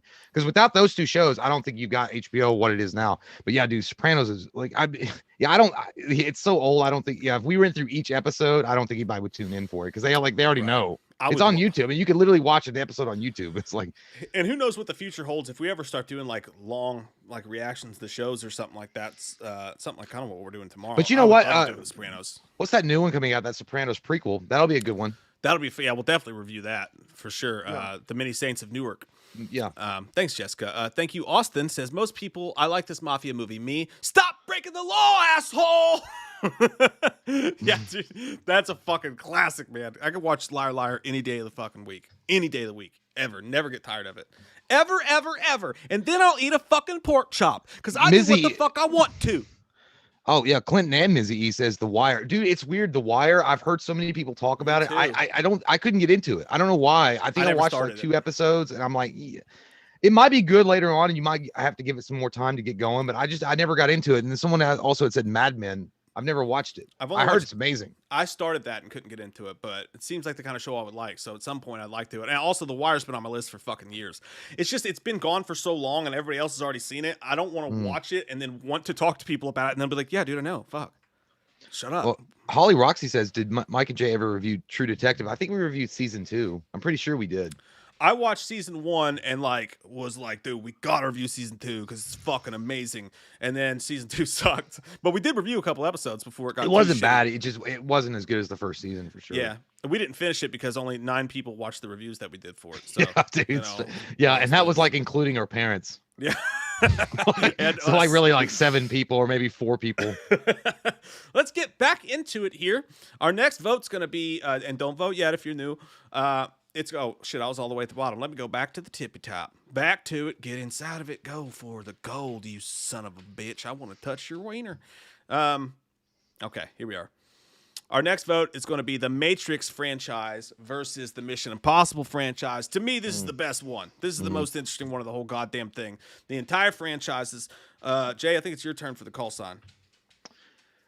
Mission Impossible and the Matrix. Okay, so the call sign will be, hey, Morpheus is fighting Neo. Let's go. All right, so when Jay says that, you're going to vote number 1 for the Matrix trilogy or vote number 2 for the Mission Impossible franchise. Jay! Hey, Morpheus is fighting Neo. By the way, bliss. Vote now. I got to say, man, straight up, I look at it like this: Mission Impossible, the series is great. It's awesome. I do like it a lot, and the music was dope. I did like the remix of the Mission Impossible. I think everybody knows the theme, so I'm not going to do it, but I liked it. Tom Cruise did a great job with Ethan Hawke. He was awesome. The thing about the Matrix, though, is the Matrix was literally a game changer when that came out. When it first broke, like it's literally what's like sent tidal waves through the cinema world, and people still reference that shit. Like, I mean, literally there are people out there, conspiracy theorists, that believe that we're living in a simulation right now, much similar to what the Matrix showed. Yeah. And I always feel like the Matrix 1, dude, the Matrix 1 is without a doubt the most stellar fucking film, one of the most stellar films I've ever seen in my life. Just the way that it was presented, the camera angles, the way that the actors were. Keanu knocked it out of the park, and that ending when he takes off out into fucking outer space after he stops the bullets and he absorbs them. Oh my fuck, it was so good, and then it got so shitty. But at the same time, the Matrix itself, like, it's got to be the Matrix, dude. Just as far as like what the impact it's had on the cinema world. There's no doubt that first Matrix movie, you were fucking dead on, dude. The first Matrix movie changed films forever, forever. Like it took what film was almost the same way T2 did, right? Like it took what film could be and it pushed it to the next level. At least fun film, like over the top action stuff like that. It changed the fucking game. That being said, if you're looking at the other two movies and the whole things as a whole, I fucking deeply love the Mission Impossible franchise. It's one of my favorite franchises. I don't think it gets enough credit. My pick here is Mission Impossible because not only that first movie was really fucking cool and it was different and it was that music, like you said, gets stuck in your head and all that shit. The first film was great. It really was. But and they made two, the John Woo film, and then there was the J.J. Abrams film, which was actually underrated, super entertaining. Ghost Protocol. The movies that they're making today of Mission Impossible, though, are so fucking good. Fallout, to me, the most recent one, is the best one out of the whole goddamn franchise. I think there's like 4 or 5 fucking amazing goddamn movies in that franchise. And even though The Matrix is top heavy, it has the best film overall for sure because of what it did for film. I'd have to stick with Mission Impossible for me, dude. I don't know. Yeah, it just, I don't know. I feel like Mission Impossible, it's a great, by the way, I meant Ethan Hunt. I said Ethan Hawke. Yeah, I know that somebody called me out on that. That's fine. I would have told you, but I didn't want to interrupt. But there's Ethan Hawke and there's Ethan Hunt. So, I mean, it's kind of easy to make that mistake. Either way, Matrix literally has been listed as one of those movies that you have to see before you die. I mean, it's literally, it's that good. Absolutely. And I feel like the Matrix 1 trumps what Mission Impossible, I mean, Mission Impossible is good. But Mission Impossible is, I feel like it's still, is it James Bond worthy? No. Is it like, I mean, is it Jason Bourne worthy? Absolutely. But have you seen this kind of stuff before? Absolutely. Is Ethan Hunt amazing and badass? Yes. But again, I just feel like if you look at overall Neo, Morpheus, Trinity, Tank, all those guys, all those characters from the Matrix 1. And I think the Matrix 1 could beat that entire series by itself, hands down. I mean, you're just talking about movie. That impactful. Yeah, and the Matrix 2, whoa-wee. I don't know what the fuck you put up your butt, but it was not good, and it dissolved into acid in your anal cavity. And then part 3, I feel like part 3, the Matrix 3, literally they had no idea how to end it. They had no idea what they were going to do. And I feel like they wanted a Zack Snyder's director's cut. Like to make it a 4-hour Matrix 3 because like, dude, it felt rushed to shit. If you watched all of them back to back to back, which I've done before, it literally feels when you get to Matrix 3, it's like, what the shit is going on? That franchise was doomed from the get, dude. And none of us realized it because we all went to see the Matrix 2 just expecting to see fucking more of the same. That was one of the most disappointing movies. I'll never forget going off of school and going to watch the Matrix 2 and just sitting there going, am I stupid or is this bad? And it was actually just fucking bad. I wasn't just dumb. I just still don't understand it. But, you know, I think it was doomed from the start because the Matrix was such a legendary fucking idea. That is the idea for the Matrix as a whole is one of the coolest ideas in fucking cinema history, man. Just what a fucking cool idea. And that's what I'm saying, man. Like it's like one of those movies. It's to me, it's as impactful as watching Luke Skywalker get his hand cut off in Empire Strikes Back. It literally like it forever impacts cinema history. Like it's just one of those films. Like it's one of those once a long films that happen, and it's like holy shit, you caught lightning in a bottle. They couldn't repeat the formula, unfortunately, because that movie, like you mentioned, it's like the goddamn black belt of the Cobra Kai. You can't get better than what you just did, and then you got to come back and do it. The Matrix Reloaded. By the way, I didn't see the Matrix Reloaded in the theater. I saw it on DVD. And I was like, even when I was trying my best to like it too, but there was so much CGI. George Lucas got involved in reshot scenes, situations that I'm like, God damn, guys, all you had to do was rely on your acting. You had one of the best villains with Mr. Smith ever. You don't have to have all these copies running around looking like cheap as shit. I don't know. It's really disappointing, dude. I hope the Matrix 4 makes up for it, but I have my doubts. Yeah, it's gonna I be have my hard strong doubts. But here at the same time, man, I think that, like, for me, and especially since we're talking about the actors too, I think that what Tom Cruise has done with the Mission Impossible series is just outlandishly insane. That franchise, it's like Halloween in a way. It has everything. It's got everything in it. Like, it's got the original movie, which was kind of like lowered down. Like we were talking about earlier, those like Robert Ludlum novels, like for like those kind of movies. It kind of felt like that. It was kind of tempered down, but smart. And then the second movie, they're like, fucking John Woo time. Let's fucking go. Let's put Limp Bizkit on the fucking soundtrack. I like it. You know, let's do all this crazy shit. Let's do Rolling. The third one comes out and it's fucking smooth as shit. And now they're just doing really good films.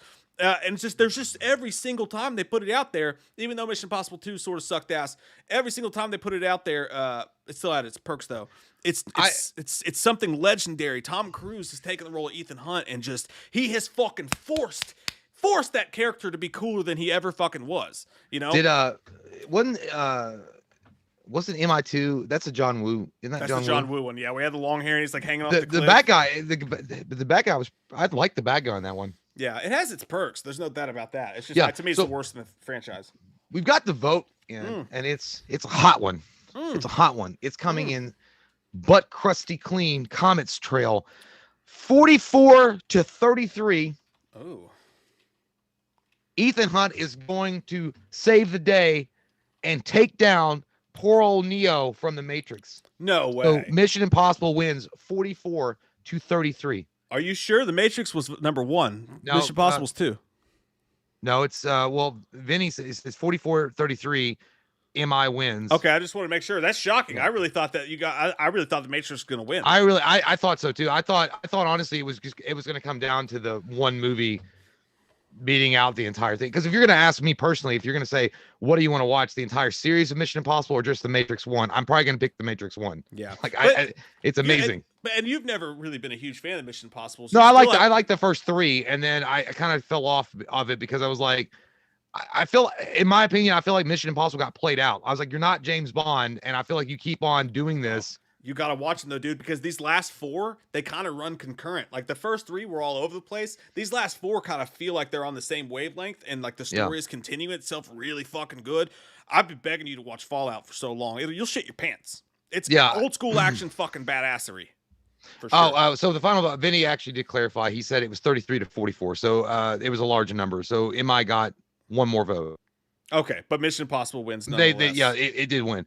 I don't know. It's just weird to me, and it's not because I don't know what it is, man. I thought Mission Impossible 1 was really good. I liked it. I even liked MI2. I liked MI3. And then when they were like we're doing MI4, MI5, I kind of got like, I saw all the stunts and shit. I think I watched a couple of, sometimes when they were on TV or whatever. If I happened to, I'd watch parts of them. I never got interested in the stories though. Because it's not like, to me, like when you look at like, and I'm not even talking about the entire James Bond series. I'm just talking about the Daniel Craig series. Those are a lot more interesting to me because I feel like Daniel Craig, and I know this might get my butthole like burned at the stake. I feel like Daniel Craig is a more interesting actor than Tom Cruise is. Even though I like Tom Cruise, I just feel like if you're going to tell me who you want to watch Tom Cruise portray Ethan Hunt or Daniel Craig portray James Bond, I'm going to go with Daniel Craig. What's made him so interesting though to me in these last 4 movies is that they've made Ethan Hunt almost like, and it's they don't Mila Jovovich Resident Evil, they don't make it unbelievable, but they've made a legend out of him. Like the shit he's willing to do, like in these movies, like they literally make up for the name Mission Impossible every single time. Every movie, it makes it harder and harder and harder for him to accomplish it. And you think there's no way. And now at this point, we're at the point where he's jumping from one helicopter to the next fucking helicopter, flying the helicopter, smashing the helicopter, fucking hanging off, fucking oil flying everywhere. Like they keep topping themselves. And it's so fascinating to watch. It's like Fast and the Furious, but good, Well, no, I mean, there's no, Tom Cruise is this, look, like it's because all those aliens got plucked out of his body that he's able to fucking do these stunts without worrying about it. You know, because that's what Scientology is. They got to pluck those little aliens out of your vessels, and he's had it done multiple times, so he has no fear of gravity. No, I don't know what it is, man. If you say to me Mission Impossible, I think of the first two. Honest to God, if you say Mission Impossible, I think of the first two flicks, and I thought they were fucking great, and that's all I think of. Like that's it, and that's I don't know. It's weird. Yeah. David, it's pronounced Marmeager. It's pronounced David Marmeager. David Marmeager. David Marmeager says, you guys should check out The Leftovers. I've watched Sega! The Leftovers. The Leftovers. I watched like the first 6 episodes of that and just couldn't get into it past that, but I heard it ended really cool. Well, I mean, who won, lasagna or spaghetti? Because those are usually the leftovers in the refrigerator. You fucking dad joking cocksucker. I want to know, honey, which one's going to win the leftover challenge? The spaghetti or the lasagna? I'll be on the golf course at 8. What is that even about? Is that about like, isn't there like a rapture event? Yeah, it's like people just disappeared and then like, is it a Christian movie? No, I don't think so. But it's weird. It's pretty cool. I mean, there's nothing wrong with Christian films or whatever. I didn't know because like the Leftovers, I would assume, or mass alien abduction. Yeah, I don't even know what that is. Like I've heard of it. It was an HBO show from back in the day. And someone asked if I saw Breaking Bad. Yes, that's one of the greatest shows of all time too. We both agree on that. We both love Breaking Bad. Yeah, I'm actually trying to work my way through the third time watching it with April, but I don't know why. Dude, because I already know how it ends. I don't want to get there. It makes you sad. Yeah. Well, because I already know. Because I'm in we were in the first season, 4th episode, and maybe it was the 6th episode or something like that, where he's really getting into it. You know, where it's more like he's actually, you know. And I'm like, dude, I know how this ends though. And I don't want to invest myself in this shit because I know. Yeah, I know where it goes. It gets you, man. Church Jackson says, thanks, buddy. He says, Matrix outweighs everything Mission Impossible did in its whole series. So I agree with you, Church. Let's go down there and take from the temple. Well, you're both liars! Take me to church. I'm jerking I don't know the word, Arby's parking lots. Anyways. Hardy's parking lot. Yeah. I like that one. Our next vote is going to be the sports vote of the evening. It is going to be The Replacements. Fucking underrated, badass, awesome Keanu Reeves movie. Really football good movie. The Replacements versus, it's the underdog here because it's going up against Days of Thunder. So it's The Replacements. That's a good one. Woo-wee. Versus Days of Thunder. And the call sign for this one's going to be, it's like quicksand. So when I say that, you're going to vote number one. Talking about your butthole? You talking about your butthole in prison? It's like quicksand. They try to create. I'm just gonna call him Johnny Utah, but they try to give Keanu Reeves like a deep moment, and they're like, Gene Hackman's like, what's your biggest fear of the locker room? And like everybody's like snakes, spiders, and they get around to Keanu Reeves, and he's like, because he fucked up that one college game at the Sugar Bowl or whatever. He's like, quicksand, because like everything's fine, and then it starts going bad, but then it goes worse, and then it sucks you down, and it's like quicksand, and they're like. That's deep, Keanu. You sound like Philip Seymour Hoffman trying to do Twister Part 2. I'm a scoundrel. Okay. I'm going to go into the suck zone again. Quicksand. All right, so vote now. It's like quicksand. Vote number 1 for The Replacements. Vote number 2 for Days of Thunder. Dude, I know I'm going to get fucking hate for this, and this might even be a throw in the damn towel. But I got to go the fucking Replacements on this. That movie is so fucking underrated as not just a sports movie, as not just an underdog movie, but a fucking pure ass laugh your tits off and could watch it any day of the week, never get tired of it comedy. It's The Replacements for me. I fucking love that movie. Man, I would go down this dangerous path with you and have berries from the trees, but I've got to stay on the racetrack. And Ricky Bobby put out the invisible fire. Tom Cruise, help me. I gotta go with Days of Thunder, man. Look, I'm not even into NASCAR racing. I'm not even into that shit or that scene at all. And that fucking movie made me want to watch fucking NASCAR racing for the first time ever. Like, it just looked badass. It was cool. Cole, I can't remember his first name. Cole was badass. He had a great fucking name. His name was goddamn Cole. Cole's a cool name. He was Cole. It's cool name. Coleslaw. Coleslaw on the tracks. Smooth as coleslaw. He had Robert Duvall. My name's as Baked his coach. Potato. Robert Duvall is his coach. Nicole Kidman. So hot. Want to touch the hiney. Nicole Kidman as his love interest / doctor / can you see if my penis works still? Chase Meridian. I fucking love that movie, dude. And it is pure, dude. It was so popular they had a fucking ride after it at Kings Island Paramount in Ohio. Like I love Days of Thunder, dude. I gotta go with Days of Thunder, but The Replacements is good, and The Replacements actually has a pretty good dramatic side to it that you don't see coming, like the back nine when you're in the sand pit in golf and you hit that shit and it goes the opposite way and hits somebody that's like spectating. You're like, fuck, I didn't see it coming. But yeah, dude, Days of Thunder is literally a Big Red commercial, nonstop action cinema.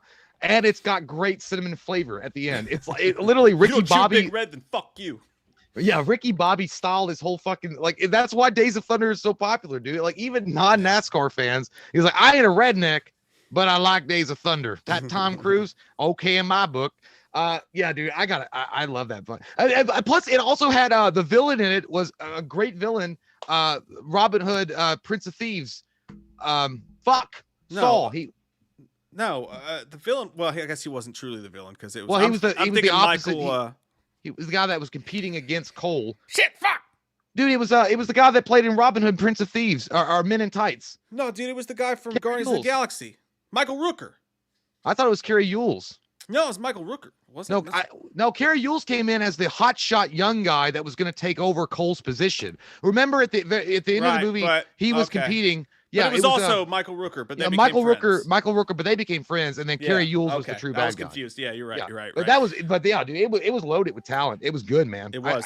But yeah, The Replacements is also. You're right though. It's severely underrated. Like a lot of people don't talk about that one. Yeah, it's crazy, man, because it was kind of wacky and stupid, but it also had a lot of fucking heart to it. You know what I mean? Days of Thunder, I like it. Like, for me, and this is just me personally, like, I know that most people don't. Days of Thunder is a fucking powerhouse of a goddamn movie, okay?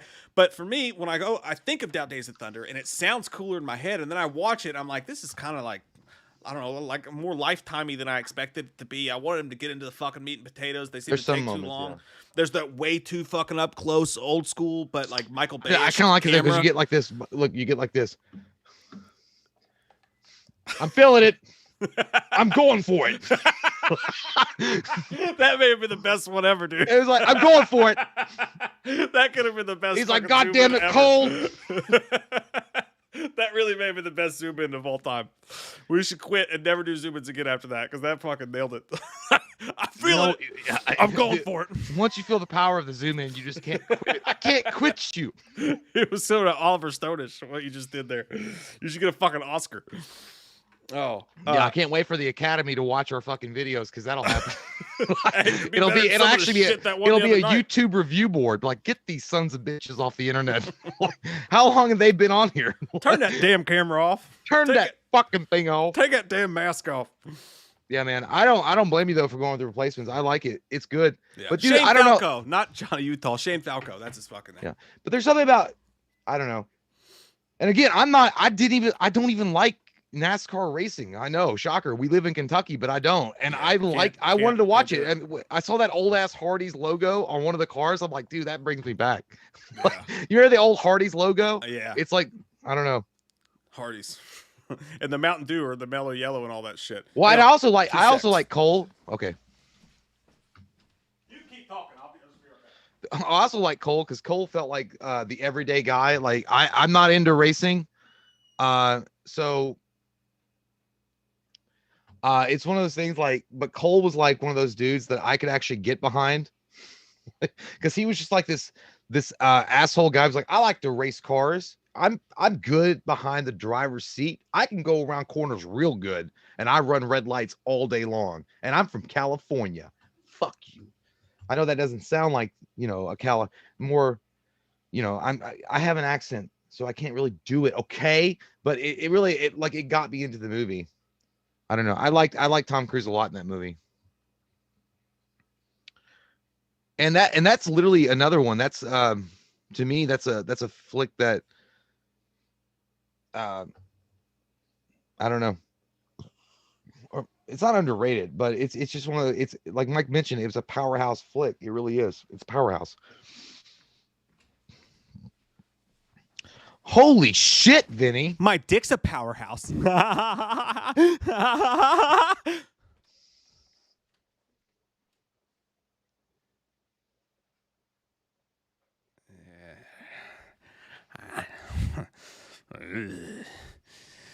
Gross. You sound like Beast. You sound like Beast Man from He-Man. I don't like it. We've got the vote in. Holy shit. What? Hold on. Whopper, no onion. So we double checking our order right now at the drive-through window to make sure everybody gets what they want. All right, you got the cheesy tots. It's coming your way. Just hold your horses. Hold your horses. Okay, so Vinny, okay, wait. He says what? Number one was the replacements, right? Or was number one Days? I just turned into the Rock. No, number one was the replacements. Number two was Days of Thunder. Okay, so he was just making sure that the votes were counted correct. Okay, Vinny's a goddamn trooper, and Vanessa, you guys are doing awesome. Thank you so much for what you're doing here. Yar. But yeah, I mean, you know what's just gonna happen is Keanu is just gonna keep marching along, and it's gonna put Tom Cruise in a thunderstorm because at this point it's been butt fucked out of the century because the replacement comes in at 37-16. Wow. Damn. I really hope you motherfuckers are voting movies, because if you're voting personalities, I'm going to be very upset and not invite you to the Thanksgiving meal in November. Because again, we are going to reiterate, this is for the movie, not the character or the personality of the character or the person.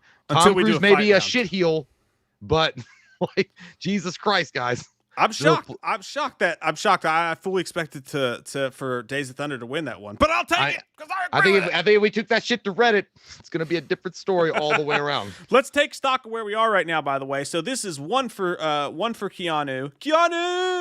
The Matrix lost to Mission Impossible, so that was a Tom Cruise one. That's one for Tom Cruise. We are 1-1. Going back up, Interview with the Vampire. This though, because I'm taking different sides. This is what it's all about, guys.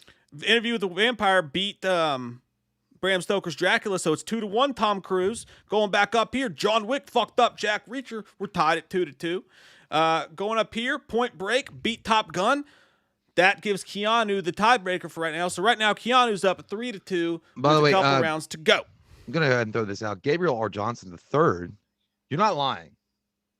I'm just going to say you're not lying. Keanu Reeves, in some capacity, is the same in all movies. Like, I can see what you're saying. That's fast. I can see. It's almost like the Nicolas Cage syndrome. You cast him in a certain role, he does what he's supposed to do. It's pretty easy money as far as a studio is concerned. I've never really seen him bend outside of, I'm a misunderstood bro, and I've got really pretty doe brown eyes. But isn't that except for John Wick? John Wick was one of the first times, other than John Wick and maybe like Speed, those were the two so drastically different movies that Keanu Reeves had done. Because if you look at Speed, dude, it came on the heels of Bill and Ted. Like, he cut his hair and he was this badass.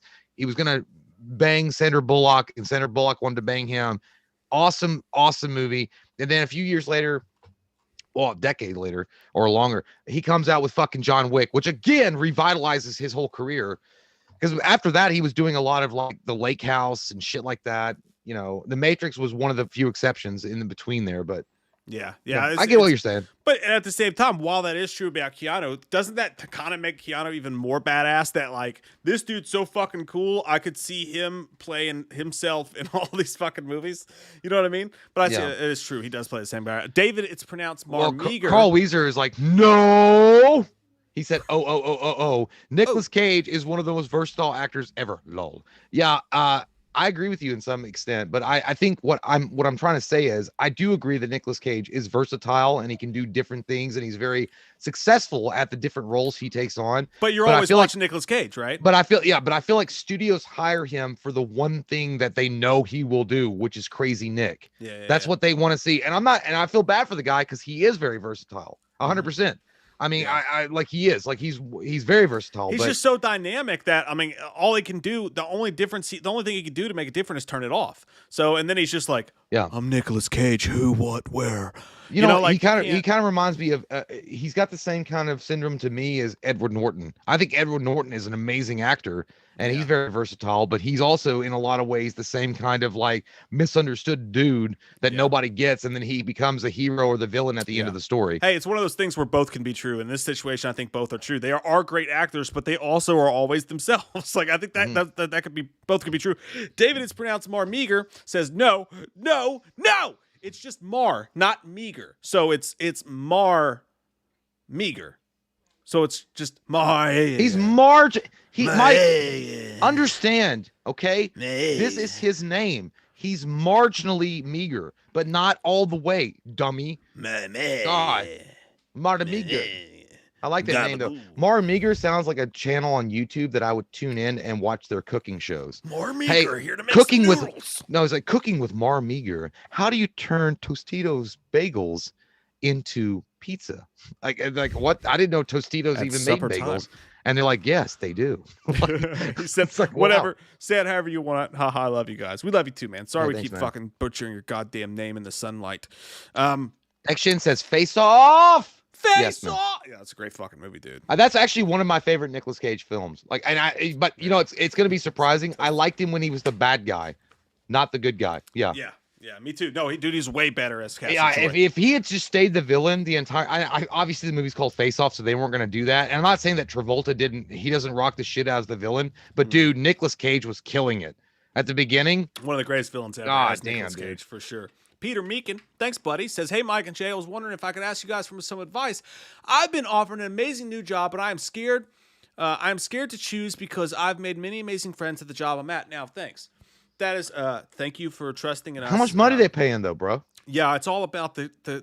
It's all about that. It's all about that bread you're gonna put in your pocket. No, hey, ask yourself this, man: are the opportunities and the money gonna make you happier than the friendships you have there? Or maybe you stay friends with those people, and then you go get your money, but then you hang out with them on the side, and then when you hang out, it's even cooler.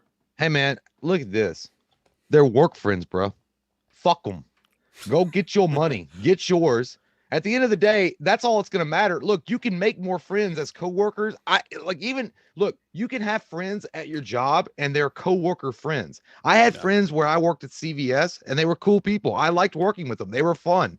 But you know, if something else had come up and they're like, hey, we're gonna pay you this amount dollar more for you to leave your job, I don't give a fuck what your goddamn, I don't care, because here's the thing. Every one of them that I worked with, if they were offered a higher paying job, they would be stupid to not take the job. So look, man, yeah, you're going to make more friends in life. That's just going to be the bottom line. What you got to have in your back pocket is the moolah to get to where you need to get going. So don't worry about that shit. Move on, man. Go on. If it's just the money thing, but also I will say this: if it's actually the job that you enjoy, if you enjoy that work way more than you're going to enjoy the work that you're going to be doing, I'd say almost you need to seriously ask yourself. Now, if you got kids or you've got certain responsibilities and people are relying on you to do some more stuff, that's one thing. But at the same time, if it's just it's just a situation for you. If you're happy you're doing something, but you're making a little bit less, bro, that extra bit of happiness is worth way more than the difference between a fucking Chevy Tahoe and a goddamn Tesla. You know what I mean? Like, drive the fucking Silverado with a smile or something. I'm stealing somebody else's quote here, but one of my favorite quotes I've ever heard is like, hey, I know plenty of fucking rich guys who want to fucking, who go out to their car at the end of the night and cry themselves to sleep in their fucking Ferraris. Ferrari's not worth it if it's going to make you fucking sad. Do what makes you happy, but also take care of your shit. Well, yeah, but at the same time, if that was what you were asking, if you're gonna be, if it's the same position but just a higher money, like go fucking do it. Fuck the friendship bullshit. Like that's not real anyway. To be honest, it's not real. You meet friends, coworkers that you have good relations with. That's awesome. But unless you're hanging out with them after work and you guys are going to the bar and doing karaoke and singing Queen, you're not really friends. You guys are good co-buddies that work together. And hey, fuck that, dude. If your insurance, look, you got to take care of yourself. Your number one priority wherever you work, no matter what, take care of yourself. Because let me tell you something, friends that you have jobs with, they'll take care of themselves. Even if you think they will leave you in a fucking heartbeat. They don't give a shit. You're just a good coworker. Like I said, unless you guys are hanging out outside of work and being all buddy. Fuck. And honestly, even then, if you take a job that you fucking hate, I don't know, man. Like, I mean, a lot of people go to work every day and they fucking hate their job. I mean, that's just reality. I mean, if you're making the coin, you're making the coin. Yeah. By the But way, Carrie Crownland says, I'll work at CVS now. Yeah, it's funny that Jay used to work there. I mean, God be with you, because people try to come in a week early on their Percocets and shit like that. But yeah, man, just do what's good for you. It's for you. But if what's good for you is it's more important to have fun at your job than make money, definitely do that. But here's what I'd also say to that. Part of the reason that crew is probably so fun, you got something to do with that too. So maybe you take your penis showing game that you're doing over here, having fun with everybody. Maybe you make a penis showing game over here. You bring that fun personality you got to these other new people. You make that office just as fun, and you make a little bit extra. Take care of your family. Do what you got to do. But you got that big dick. It don't matter where you go. It don't matter. You're gonna slam it down. You're gonna hit a home run. Yes, but happiness is more important than a few extra bucks. I think the difference is don't do it because you feel like you're indebted to the people you work with. But if you're literally going to be a happier person over here, stay the fuck over here, man. It ain't worth the extra few bucks. Well, you know what I'm saying? Look at it. Look at your life, man. I don't know. Do what you got to do. Just do what you got to do. Anyway, on to the count. Action 6 says, I hate my job, but I get paid a lot. Welcome to the human race. As Snake Plissken would say, 99% of people hate their fucking job, but when you're lining that bank and you're able to get that fucking car that you've always wanted, it's all worth it in the end, my brother. There you go. Right. See. But but in all honesty, if you're one of the few percent of people who actually does love what they do, yeah, that's awesome. Fuck, if you can do I mean, if I was doing Bob Ross shit and I could paint and fucking get as much money as he was making, I'd love it, because that's a relaxing environment. I get to smoke as much weed as I want and grow an afro and do a studio shit. That's an awesome job, but the chances of you getting that probably not going to happen. All right, so this is a good one too. I like this photo a lot. Let's see. Speed. Finally, we get to the Speed versus I knew it was coming. Collateral. Tom Cruise and Jamie Foxx. And God, I barely remember Collateral though. Fucking good movie though. Michael Mann, I believe it was. Fucking barely remember it. Awesome. So Jay, what's the call sign going to be for Speed versus Collateral? Yeah, I got one. Pop shot, asshole. You're in the octagon. You can win $10,000, but you got to take the old dick twist. What do you do? What do you do? The old dick twist strikes the old dick twist. All right, when Jay says that, you're going to vote number 1 for Speed, or you're going to vote number 2 for Collateral. Jay! Pop shot, hot shot. You're in the octagon. You got to take a dick twist or win $10,000. What are you going to do? The old dick twist. You gotta watch it, man. You gotta watch it. I swear to God, you guys are gonna love it. I can't wait to watch it. Actually, to me, it's Speed. Like these, like I don't even want to fucking vote. Struggling to find a movie that fits Speed from Tom Cruise's catalog, and it's really hard to, because if you're gonna use Days of Thunder, for something else, but Collateral's fucking badass, dope ass movie. Hitman at night, cool, different. The whole movie had a different vibe to it. It was fucking awesome. But Speed is a fucking all-time classic, man. Keanu Reeves with a shaved no doubt. head. Yeah. Fucking. That was the first. I remember when that movie came out, dude. It was 1994, and I remember getting it on VHS. Like, I think we bought it, and it was one of the rare, because VHSs were fucking expensive, and I think we owned that movie because we watched it so many times and rented it from Blockbuster. But dude, that was the first time that a lot of people were coming. I was like, dude, Keanu Reeves sold his fucking soul to the devil. Like, you're talking about a dude from San Dimas, bro. And then he goes from San Dimas High to a badass in like overnight fashion. And he had just done Bogus Journey in 92. And then 2 years later, he's this fucking rock star superstar. Like, it's like, Jesus Christ. Now, Malbolgia gave out a great deal. But yeah, dude, Speed, dude, it's Speed. And not only that, it had a great side character. Not only in Sandra Bullock was great in that, but Jeff Daniels was a great partner. I love that whole dynamic between him and I can't remember his name from Speed. I really can't. But Jack Traver. Well, and then dude, like fucking Speed had it all, man. Like, Collateral's a great fucking movie. Don't get me wrong, really cool, just a fucking cool ass movie. But Speed is one of my all time favorite. He's partnered up with Jeff Daniels of all people. From like it's like I love it when they're at the party afterwards. Like, shot me in the leg, you fucking asshole. And he's like, well, I'm gonna go home, have some sex, And he's like, "No, Harry, you're gonna go home and throw up." You know, there's so many fucking lines. I love it. He's like, "Shoot the hostage." He's like, "No," and he shot him. He's like, Yeah. "You said to shoot the hostage." He's like, "I didn't mean it for real." By the way, Vinny did send. He said, "Throw the damn towel." I think it's pretty bad. Who won? I think see. Speed. I think Speed overwhelmingly won. Oh yeah, I was seeing a lot of twos there, but it looks like throw the damn towel. Throw the damn towel. Speed wins, and it should. I think that's the righteous one. Cloudy was just the best match. I don't think you're gonna get away from that. Like that's one of Keanu's best films ever. Like yeah, period. Sandra Bullock was good in that too, and they had a great chemistry together. It's like I got gum on my seat. Gum. You know what's really sad so is like the lines. fucking is what happened with Speed 2. The fact that they didn't bring him fuck. back. One of the worst fucking sequels I know. of all What was time, it? dude. Was the guy Jason named Patrick? Scott? Jason was it Jason Patrick I think that's the or actor's Scott name. Speedman? No, it wasn't Scott Speed. I think it was Jason Patrick. Oh, I just thought the some guy's fucking name was. handsome I face. thought the guy's name was Scott Speedman, and the only reason why he got cast was because his last name was Speedman.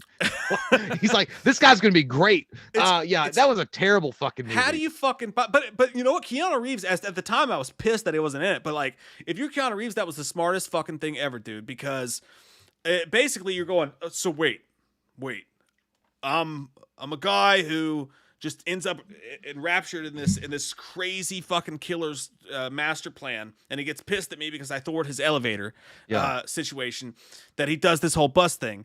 Why would it make sense in a million years that another psycho badass would put me on a fucking boat in the same situation? You know, maybe fucking McClane shouldn't have done so many diehards because they don't make sense after a while. Yeah, but if we didn't get We more wouldn't have Die Hard with the Vengeance. I mean, Yeah. which is arguably the best Die Hard movie ever. Yeah. Here's the thing.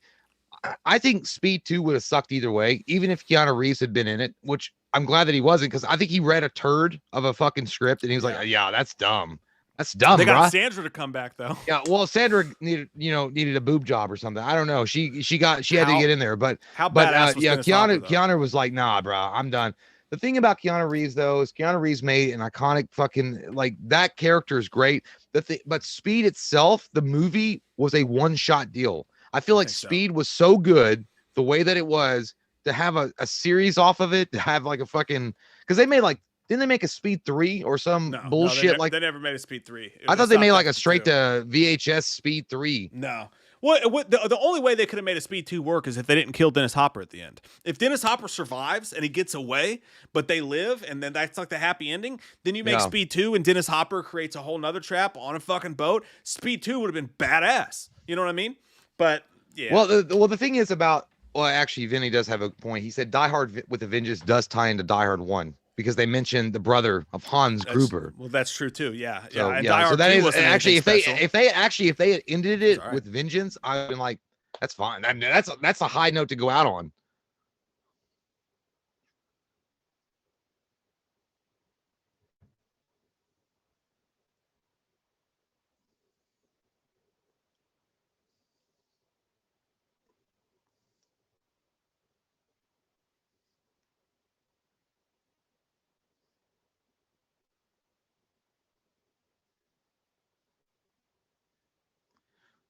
I can't hear you. I can't hear you at all. Are you being an asshole? Huh? I can't hear you.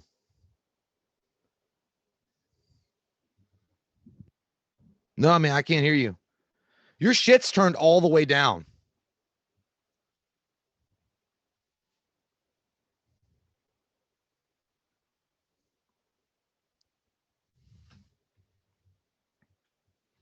What in the fuck?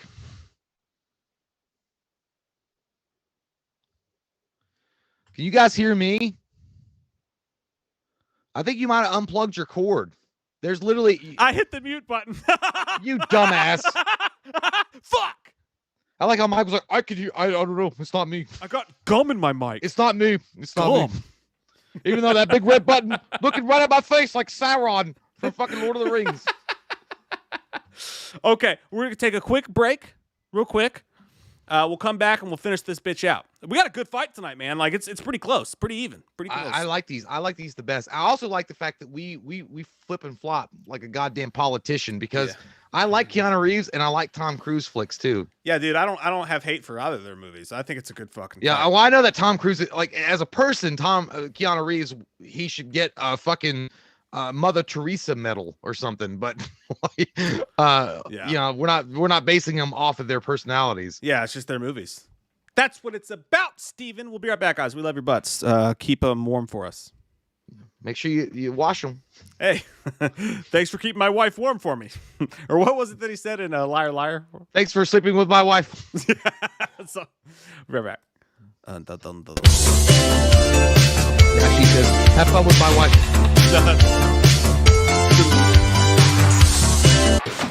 Shit. Goddamn you, Godzilla versus Kong. It sucked. It sucked. No, it was good. Yeah. I liked it. So, and again, this is spoiler free. But I watched it. You watched it, I guess, on HBO Max as well. Yeah. Wanted to go to the theater see it because it's a movie that you do want to watch on theaters if you can do so safely. It wasn't a safety thing for me. It was just like I had the kids, had to watch it on TV. But I'll say this, man. Like, everybody's giving this movie a lot of love, and I'm a huge Adam Wingard fan. Like what he's done in the smaller horror community, and he's built his career up to where he can make gigantic movies like this. And next, he's going to do Face Off 2, and then he's going to do the Wildcats movie, apparently, or the Thundercats.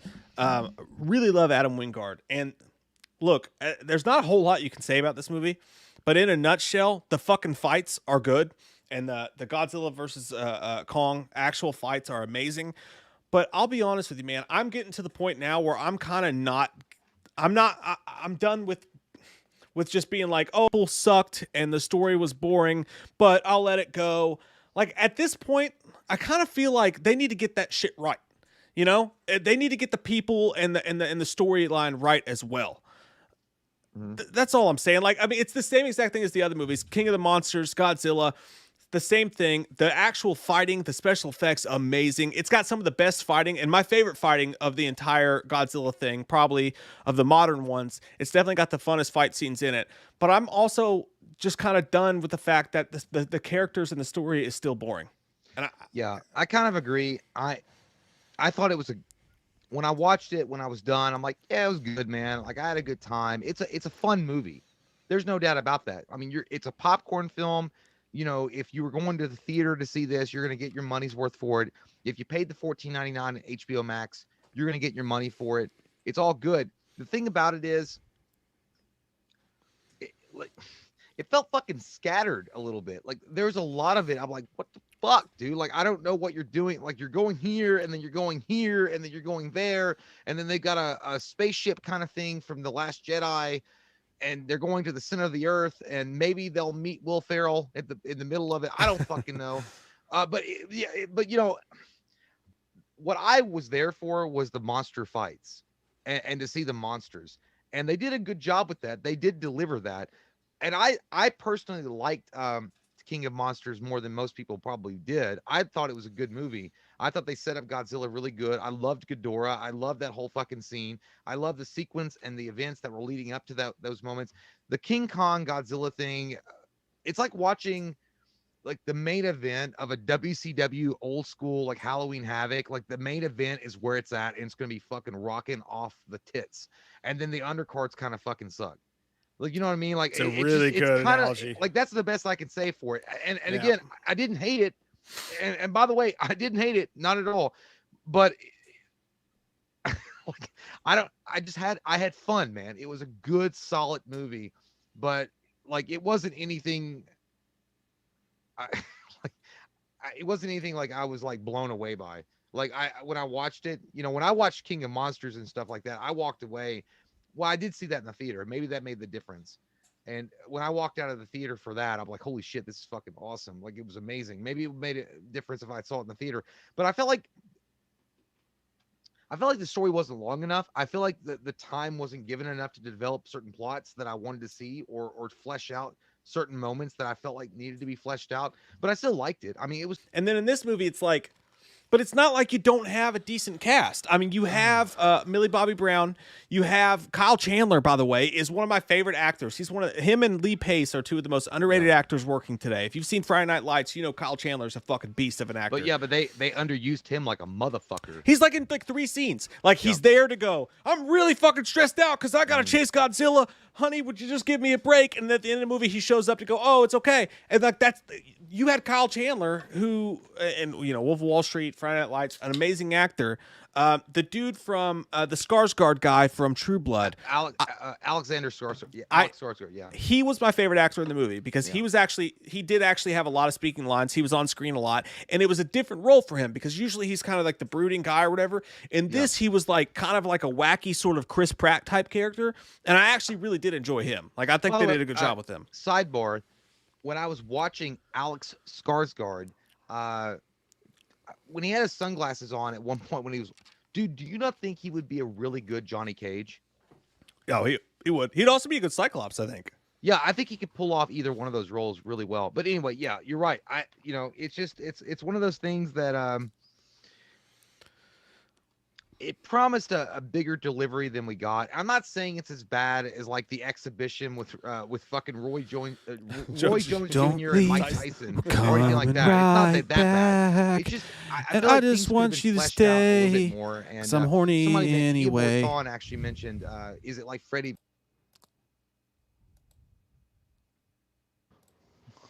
Hey. Hi. Hey. Hi. Hi. Were you waiting long? Hi. My panties are moist.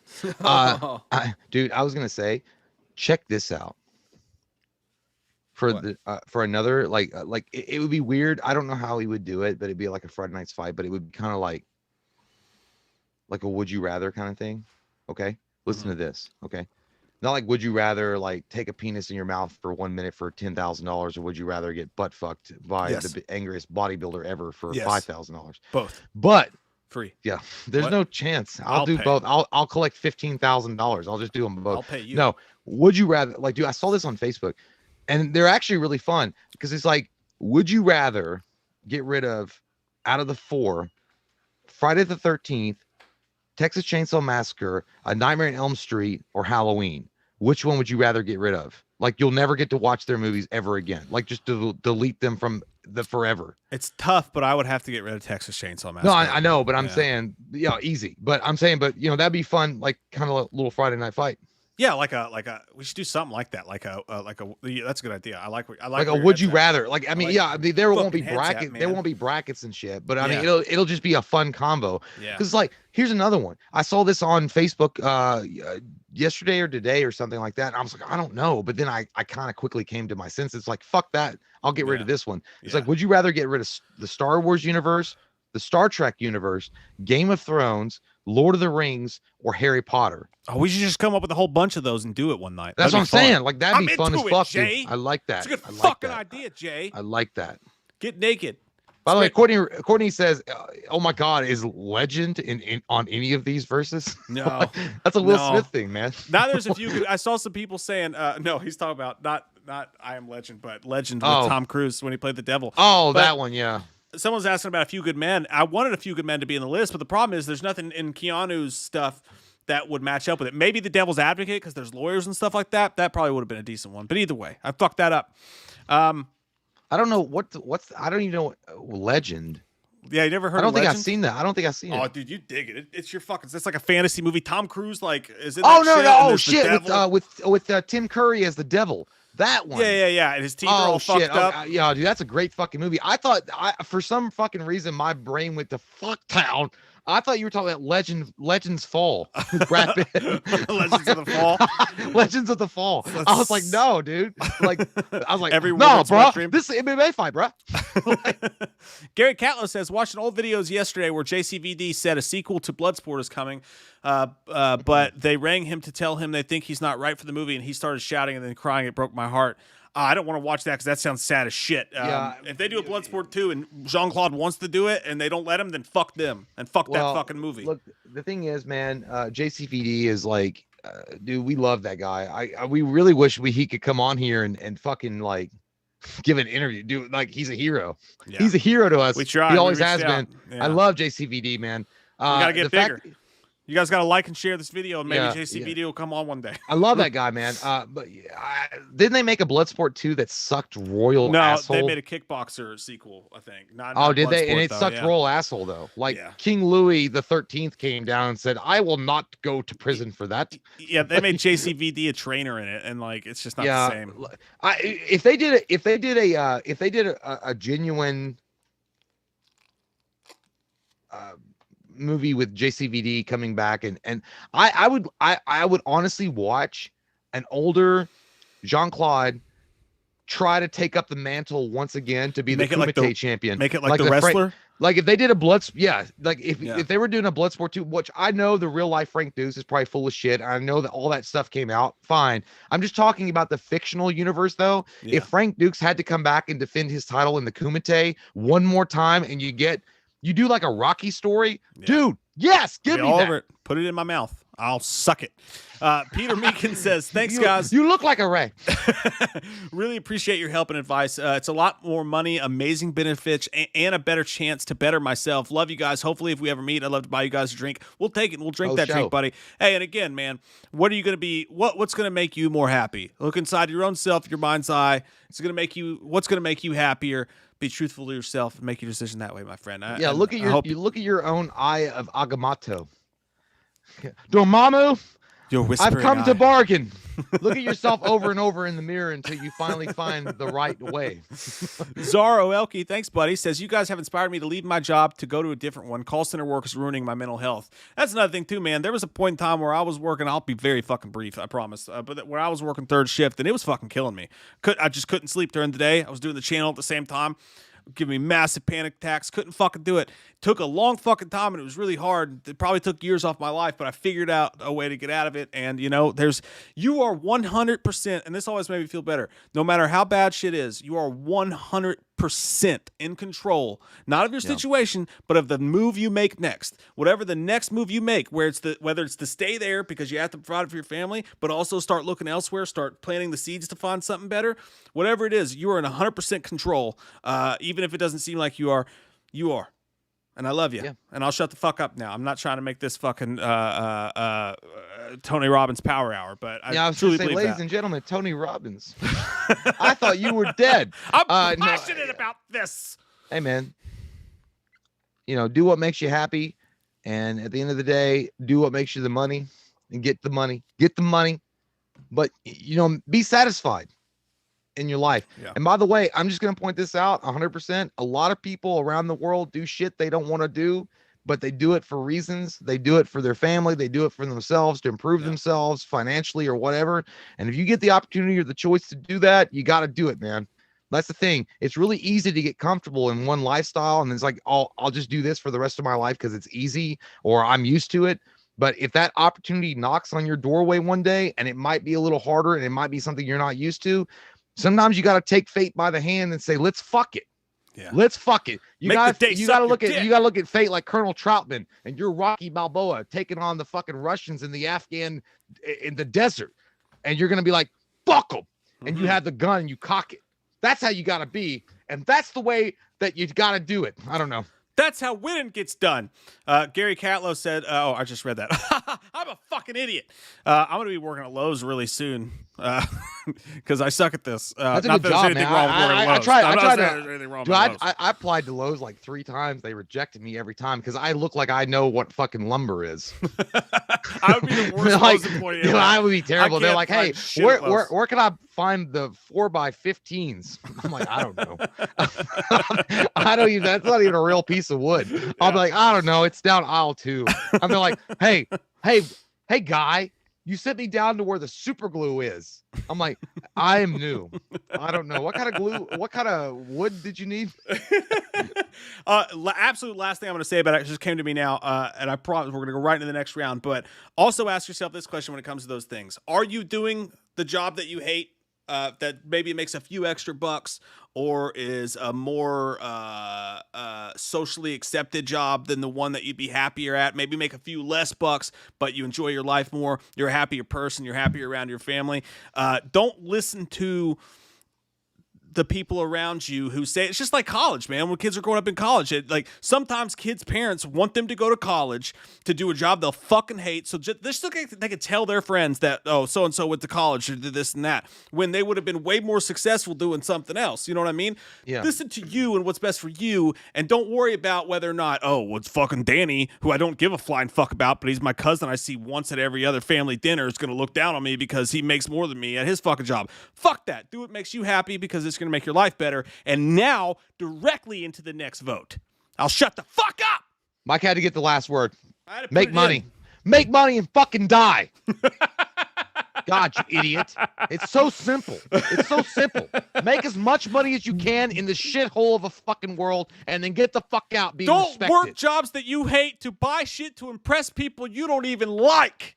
Okay? Papa Roach God. said that. It's so easy. Next up, vote number 1. All right, this is a who would win in an actual fight round. All right, who would win in an actual fight, not which movie's better. You're gonna vote when I say, oh God, put it in my fucking Cracker Jack. You're gonna vote number 1 for John Wick. It sounds like a wild night at fucking Applebee's. You're gonna vote number 2 for Ethan Hunt. Who would win in a fight, John Wick or Ethan Hunt? Oh God, put it in my fucking Cracker Jack. Vote now. Vote number 1 for John Wick. Vote number 2 for Ethan Hunt. Who would win in a fight? This is Jay? over, dude. This is over, dude. It's so over, dude. This is an MMA fight, dude. It's over, dude. See, the old dick twist. MMA fight, dude. We disagree. I can tell you right now, we disagree on this. You gonna go with Ethan Hunt? I'm You're going with not Ethan gonna- Hunt. You Jesus haven't Christ. seen how Dude, I unstoppable don't he give a is in the fuck. later I got- movies. all you I don't gotta even see- know. It's the Baba Yaga, the guy you send to kill the fucking boogeyman. The guy that can wipe out a fucking bar of villains with a pencil. Hey. Here's the thing. Jesus Christ, if you want to subscribe to Teen Magazine, that's okay. And I like it because I think Tom Cruise is a heartthrob. But Keanu Reeves as John Wick? Are you fucking kidding me? That guy is rough as shit. Look, I'm playing a fucking lifeline card right here real quick because right now we are staring down the precipice of another throw in the damn towel. And I just want 1 second to try to sway your all's Okay, opinions, tell me, okay? tell me. Ethan Hunt has faced the most insurmountable odds you've ever seen in your I fucking can't life. believe you're defending this. Ethan Hunt never, ever gives up. He always figures out a way to save his friends and family, Yeah. no matter fucking what. John Wick, he's a fucking force to be reckoned with. And it Yeah, would be he is. very hard. But Ethan Hunt would be left probably without legs or arms, but he'd be laying there fucking RoboCop before he got turned into RoboCop, and he'd figure out a fucking way to stop that goddamn John Wick. I believe it in my heart. Ethan Hunt damn. would win. I do. Okay? I don't want to ruin your Disney Digest that you just fucking spewed. fucking true. No, I do. Ethan Hunt's a badass, but dude, go up against John Wick. Holy He shit, can take it. he can't take it. That's like saying like Glass Jaw Joe from Punch Out has a chance against Mr. Dream. It doesn't work. I think Like, he would literally- figure out a way to beat that son of a Literally, bitch. John Wick could fart and knock Ethan Hunt down and kill him.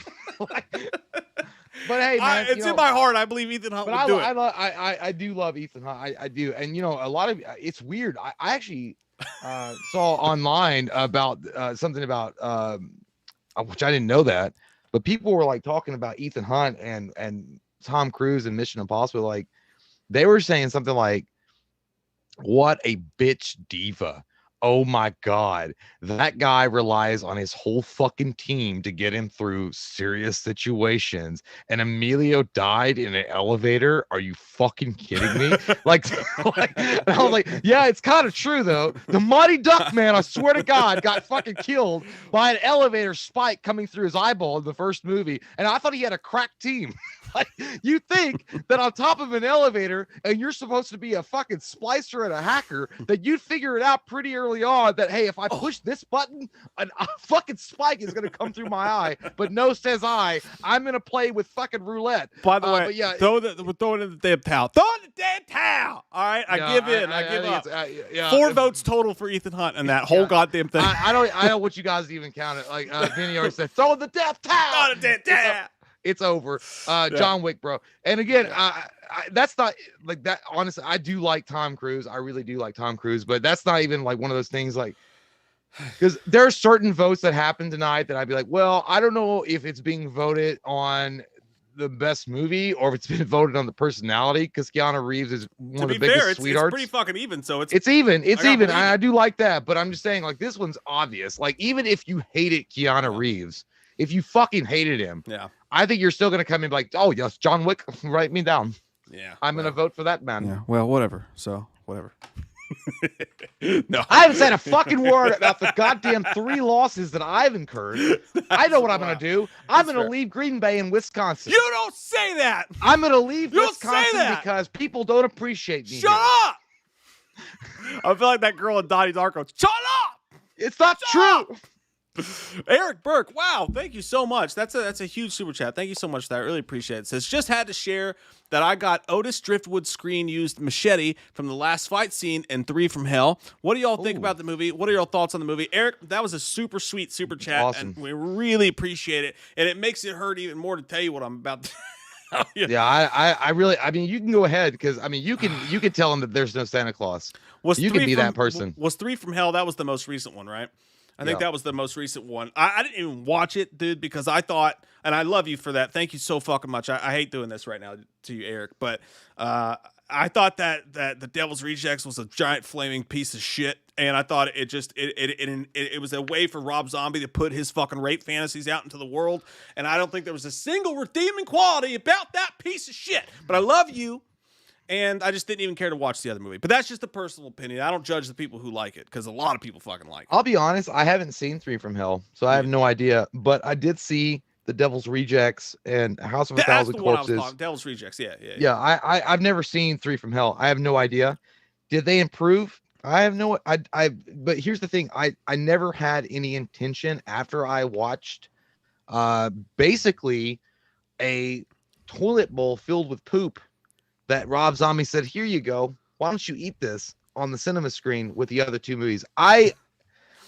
Look, yeah, Mike said it's a very sweet super chat. We appreciate you. And I'm not trying to dog you or anything like that. I'm not trying to dog anybody that likes those kind of Rob Zombie flicks, not even a close.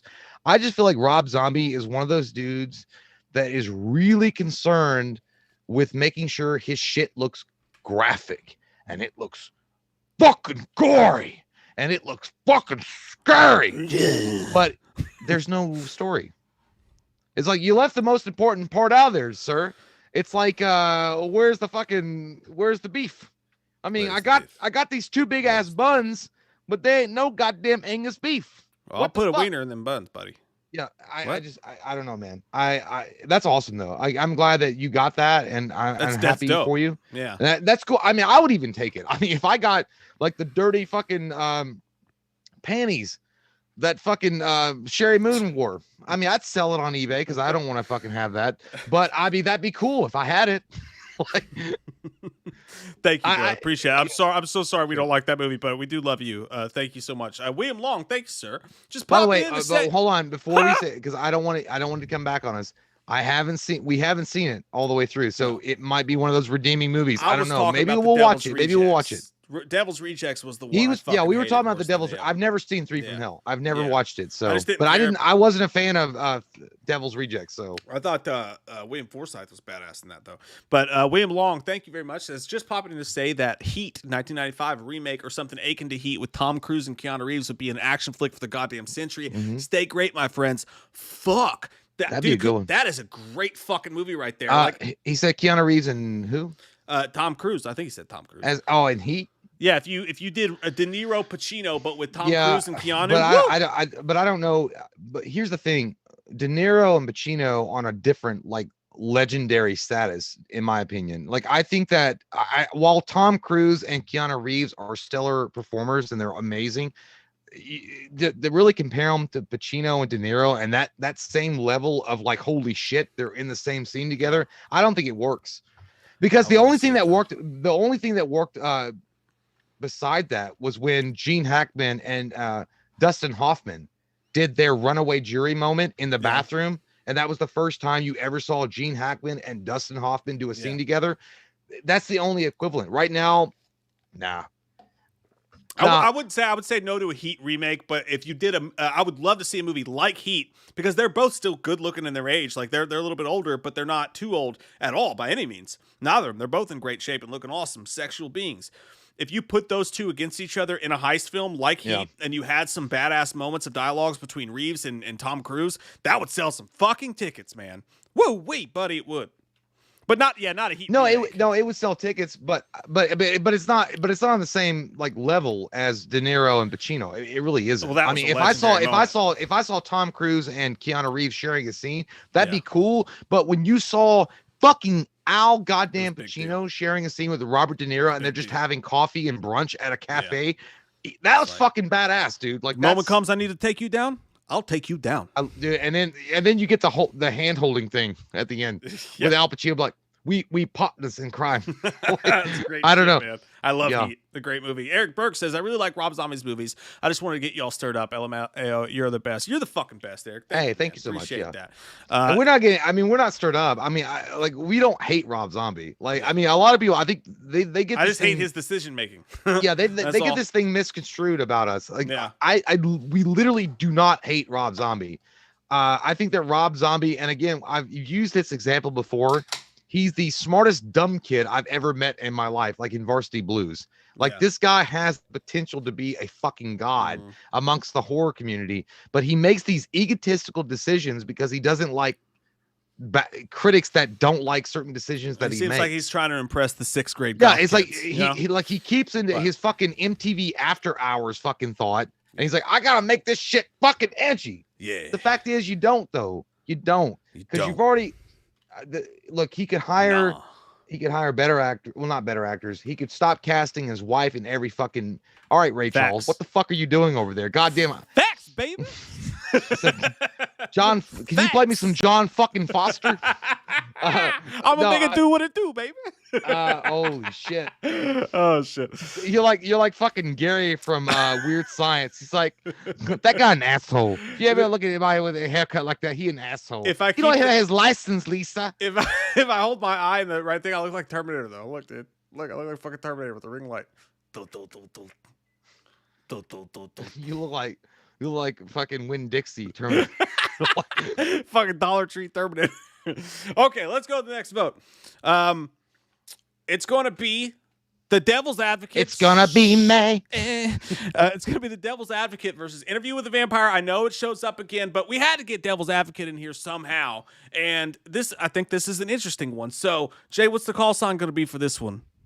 What is it? Devil's Advocate versus Interview with the Vampire. Look, but don't touch. Touch, but don't taste. Taste, but don't swallow. And while you're jumping from one foot to the next, he's laughing his sick fucking ass off. I'm not going to make you do that whole thing again. So go ahead and vote now. If you want to do it again, I'll listen to it. But I don't make you do it again. That was great. Vote now. Vote number 1 for the Devil's Advocate, or vote number 2 for Interview with a Vampire. Because the only other one I had is like, I'm a fan of man. That shit scared me when he said, I'm a fan of man, and you got him all pissed off, and the fire rose up behind him. Pacino in the Devil's Advocate. I mean, come on. It's the Devil's Advocate. We voted for Interview earlier. I think we both voted for Interview earlier. Love that fucking movie. Devil's Advocate. And you know what? If you put this up to like the pundits of the fucking Oscars and shit like that, and like film Twitter, they'd be like, oh my God, Interview with the Vampire. Devil's Advocate was a fucking joke. Did it win anything? I guess it didn't. No, it didn't. It got looked over as a piece of shit. But that's weird, dude. Charlize Theron herself probably should have got something for. She was fucking amazing in that movie. I know. Dude. When she cut herself up in the church. Yeah. And he's like, dude. God damn. Devil's Advocate is not only entertaining as fuck, it is not only scary as fuck at certain moments. It's an awesome fucking court drama. It's a great Keanu performance. Yeah. It's a great fucking Al Pacino performance, as Jay just showed you. And it's got it all, man. It's entertaining as fuck. It's got all that devil shit in it. It's creepy as fuck. It's funny as fuck. Yep. And it's got Coach in it. Devil's Advocate, easy money for me over Interview with the Vampire. Yeah, dude. I can't. I mean, you already said all the points. Devil's Advocate wins hands down. I mean, it's literally one of the best Al Pacino performances that you get. You also get unloaded, pissed off Al Pacino at the end, Yeah. and that's the best part. I love the entire movie. The entire movie is really creepy and kind of weird, and I like the whole setting, and I like the way that they shot it, and the music, and the like it was kind of fucking scary. But when you get to that end point, and then you get that stupid Floridian accent from Keanu Reeves, with nothing against Florida, but that stupid Southern bullshit where he was like, "We're destined to lose, Dad." He's like, "Well, consider the source, son." He goes, "I've had my nose in it since the beginning." That's a great dude. It's literally it's some of the best performances that two actors can have bouncing off of each other that Keanu was having with Al Pacino, and that comes once in a generation, man. It was perfect. It really was perfect. Yeah. And not to mention the fact that you even have that moment where when Keanu understands the fact that he was kind of helped along in certain situations by his dad by getting that fucking pedophile off in Florida. It's amazing, dude. It's so fucking good. That was an amazing scene in itself when Keanu Reeves is up there on the stand and he's doing his like young buck fucking hot shot goddamn Keanu Reeves thing, but then they realize that sick fuck is like touching himself under the table when that little girl's talking. Yeah, that shit was dark as fuck. That's dude. what I'm saying, dude. So like, dark. I think that the actual layers of that movie go deep. And there's multiple layers. You can watch that movie and find something new sometimes when you watch it. Just the way that they were trying to film it, and the music, and the background scenes, and all that shit. And dude, just the evil that Al Pacino brought to it. Specifically, I'm thinking of when he goes into the Catholic Church and he puts his finger in the holy water bowl and it starts bubbling. I'm like, God damn. Jesus Christ. That's good shit. It was like, but I felt like that motherfucker just got initiated to the Sopranos times 10. Like it was fucking. You remember great, that? Man. You remember that, like that scene in the Sopranos when he was like, "Give the order," and it's like you hear that music. It was like, I don't remember the music, but they're setting up the kill strike against the family, and they're all in church. I don't know, man. Like to me, it's Keanu Reeves and Al Pacino's one of their best performances ever, and to me that like just those two great actors bouncing off each other in that particular scene at the end specifically is what sets that movie to another standard. Yeah. No, and I agree, and I think it's looked over too because it's like they see it as like a popcorn film or whatever, right? So like, but because it was so just like a mainstream movie, I think everybody. Dude, it kind of fucking scared me, dude. Like, Yeah, I'm not gonna lie. At the end, he got pissed. It scared me. When they had I think everybody had that DVD with the little clip case on the side of it of Devil's Advocate. I think everyone owned that fucking movie. It was just so popular that I don't think it was given its credit. But Devil's Advocate's a great fucking movie, man. It's a great movie. Yeah, man, it's really good. And the fact that it's like you made out with your sister.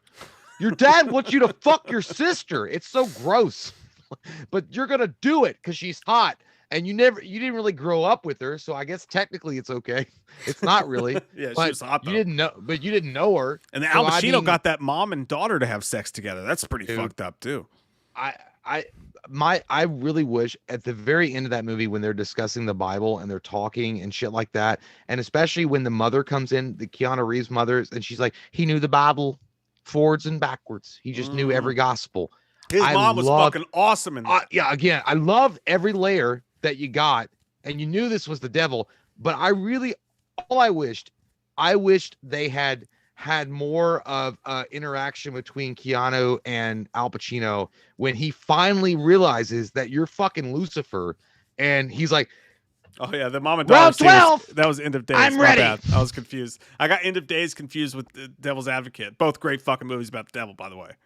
Easy to get him confused. What'd you get for I the mom and daughter scene? I think I got confused. Oh no, yeah, he didn't fucking that didn't happen. That was Gabriel he was Byron already and his daughter was already like up there in the But he was like, yeah, dude, I always wish that there was a bonus feature where Al Pacino and Keanu Reeves talked more about the biblical thing and how things worked out. Because the thing that Al Pacino was really convincing in is the fact that he almost seemed like a dad saying like, yeah, it's like, of course he says he's going to win because he's God. But I mean, that's what you're going to put. I mean, consider the source, son. Like it's like literally, it's from the Bible. Like Pretty it's like ballsy. I'm supposed. So we're destined to lose, Dad. We're Super destined to ballsy. lose. Super ballsy choice. And again, Coach was in it. Fucking Coach was in it. Now that guy. As like a live it like a Donald Trump type son of a bitch. You're frozen as shit. I think your camera just died, bro. I did. It did. Whew. This hat's itching me. It's itching me, and I don't like it. Not one fucking bit. Okay? I'll fuck you sideways from Sunday. We're almost done. Woo wee. Do we got a count yet? Oh, probably. Can I get a motherfucking count? Woo! I'm excited. Excuse Oh, my yeah. antics. It's actually not that bad though, considering. Well, what is it? So 38 for Devil's Advocate and 17 for the interview with the All vampire. Right. All right, you and I agree. I The crowd win! agrees. Lose, I win! We all win. We all agreed. You, me, the crowd, we're all fucking family. I don't know why I was going for the Oscar, but yeah, we all win. That's like Vanessa actually sent me that message, and it's actually so true. She did that one thing where Keanu is. Well, the camera's not coming back on. That's not good. Oh, I don't like it when it does that. It's weird when it does that. You might have to leave the Zoom thing and come back. Baby, come back to me. Well, I mean, do we have a lot of? We got two more. I need you. Got two more. I need you. All right. Well, I'll exit out and I'll hold on. Yeah, I guess I'm just gonna be silent face. Hey, we did, Justin. You missed it earlier. We did Bram Stoker's Dracula vs. Interview with the Vampire. Which conventions we all be attending I this just year? broke my camera. Eric, Did you hear that? I heard a cracky crack. Eric Burke asked which conventions we all be attending this year. Don't know at all yet because typically we do Scarefest, but there is another opportunity and we don't know how that's going to pan out. But we do plan on doing multiple conventions this year, so stay tuned for announcements on that. Lickety split real soon. We're going to do some cool shit, man. We're gonna be at Titan's Butthole in Nashville, Tennessee. Yeah, absolutely. We're all gonna be competing in a hot and spicy wing competition, which I'm excited about. No doubt. Actually, I lied to you. We only have one more. All right. Well, I'm gonna exit out here. I'll be back. All right. So keep them entertained. Show them your nipple. I'll do it. I'll show them all of my nipples, and I'll also feed them some sweet tarts. Okay. You boys like sweet tarts? Hey. And if why are I you don't still come here? back, you sons of bitches. Stop like watching. Keanu This is Reeves. for them. It ain't for you. Shut up. Go! Get on! Get in that smoke wagon. Oh, fuck. I got really big on the camera there. I don't like that. It makes me uncomfortable, especially since I was rubbing my nipples at the time in which it happened.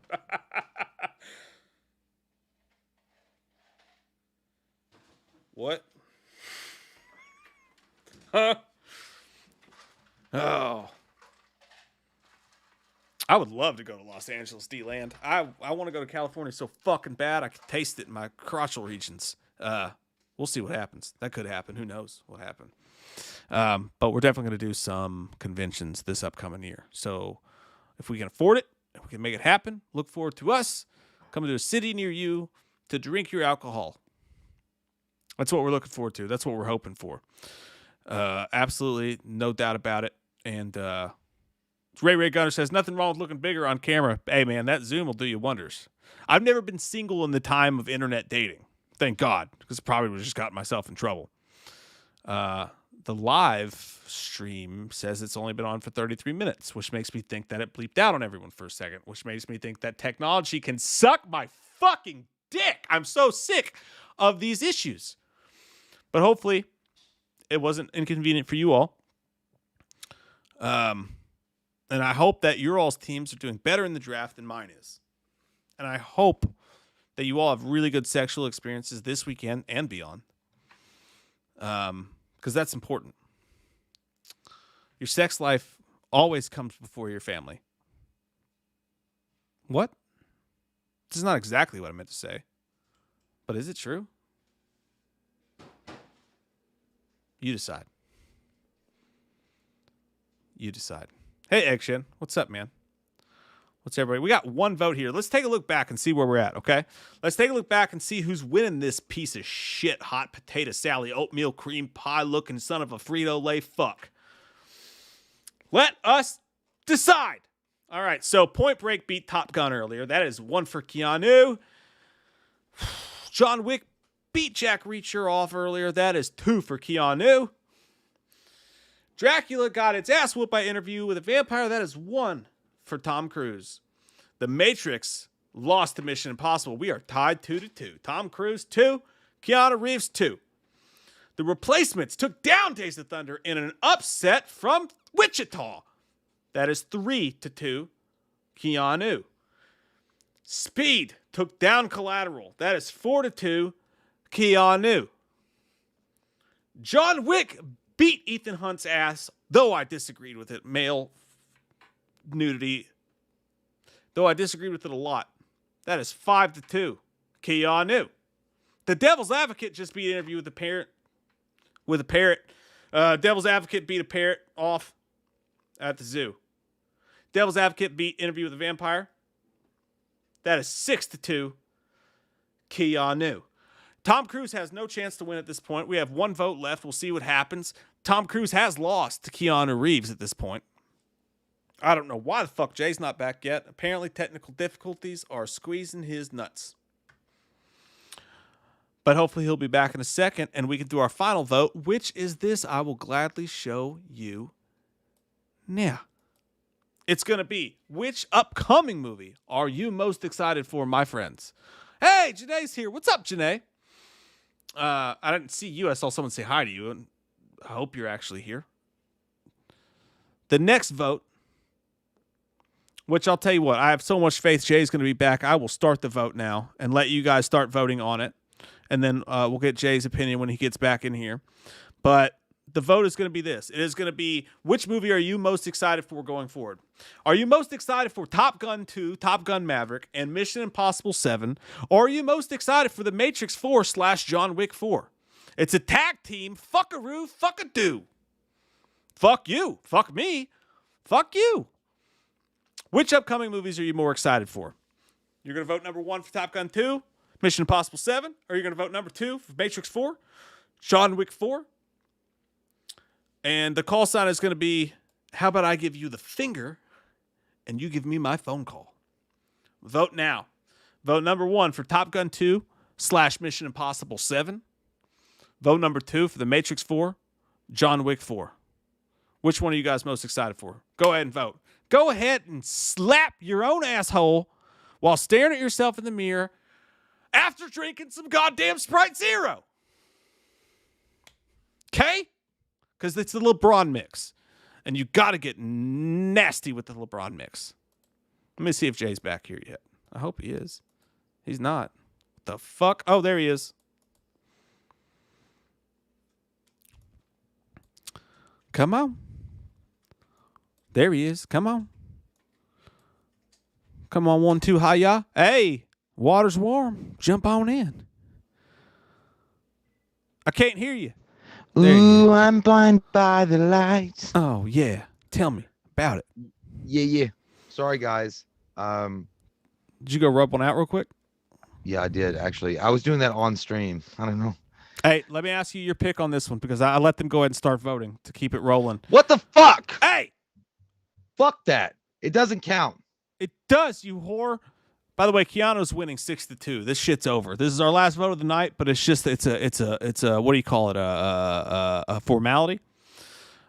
Jay, which one are you more excited for? Top Gun 2, Maverick, and Mission Impossible 7, or are you more excited for The Matrix 4 / John Wick 4? I don't even want to do it anymore. Hey, don't you fucking do this to me. I made your lunch. I put you a peanut butter jelly sandwich in there. Suck my SpaghettiOs. I'm sorry, bitch. I forgot the snack I'm done. pack. Okay. I don't want to fucking answer the goddamn. I'll trade you a banana for your snack pack. Okay, you might get that.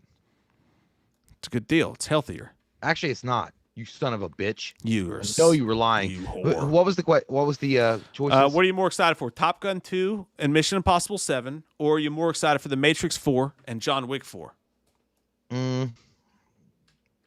What do you want? I would have said Top Gun 2 back in the day, but honestly, that's another story that I really don't think needs a sequel.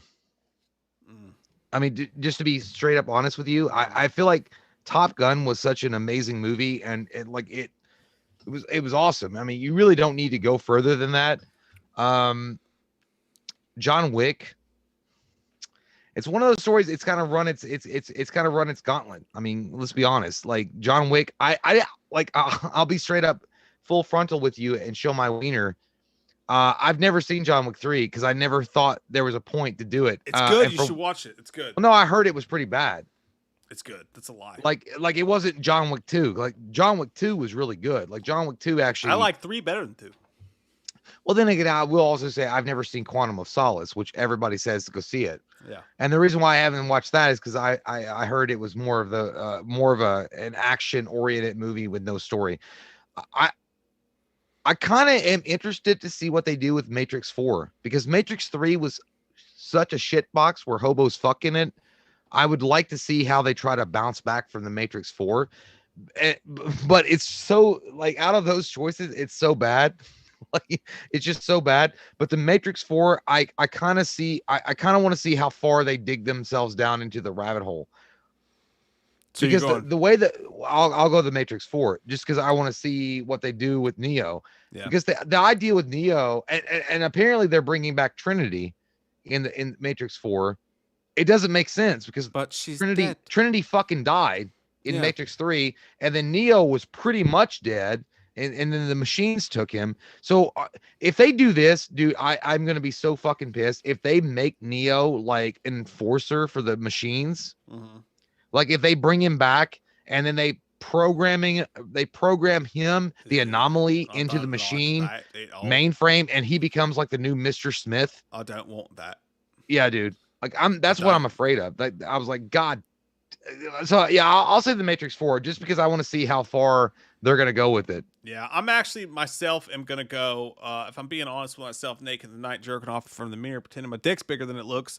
I'm gonna actually go. I'm gonna vote number 2 myself here. I do love Mission Impossible 7, but it's almost a given. It's gonna be a good movie. I know what to expect. I know I'm gonna love it. Top Gun 2. I don't. Like, I'm sort of excited for it because it's those old feelings, and I feel like it's going to be a good time. But at the same time... You think they're going to get Kenny Loggins to come back and do the soundtrack? I fucking hope so, They buddy. got to. They got to, though. I fucking hope so, buddy. But the Matrix 4, super just interested to see what the fuck they're going to do. So I'm more intrigued about the Matrix 4 than I am any other movie on this. And John Wick 4, also intrigued to see where his story is going to go. How are you going to top John Wick 3? I'm voting number 2 here. I'm going with old Keanu to clean this one out. For which one? For both of them. Keanu's Matrix 4 and John Wick 4. You can't pick 2.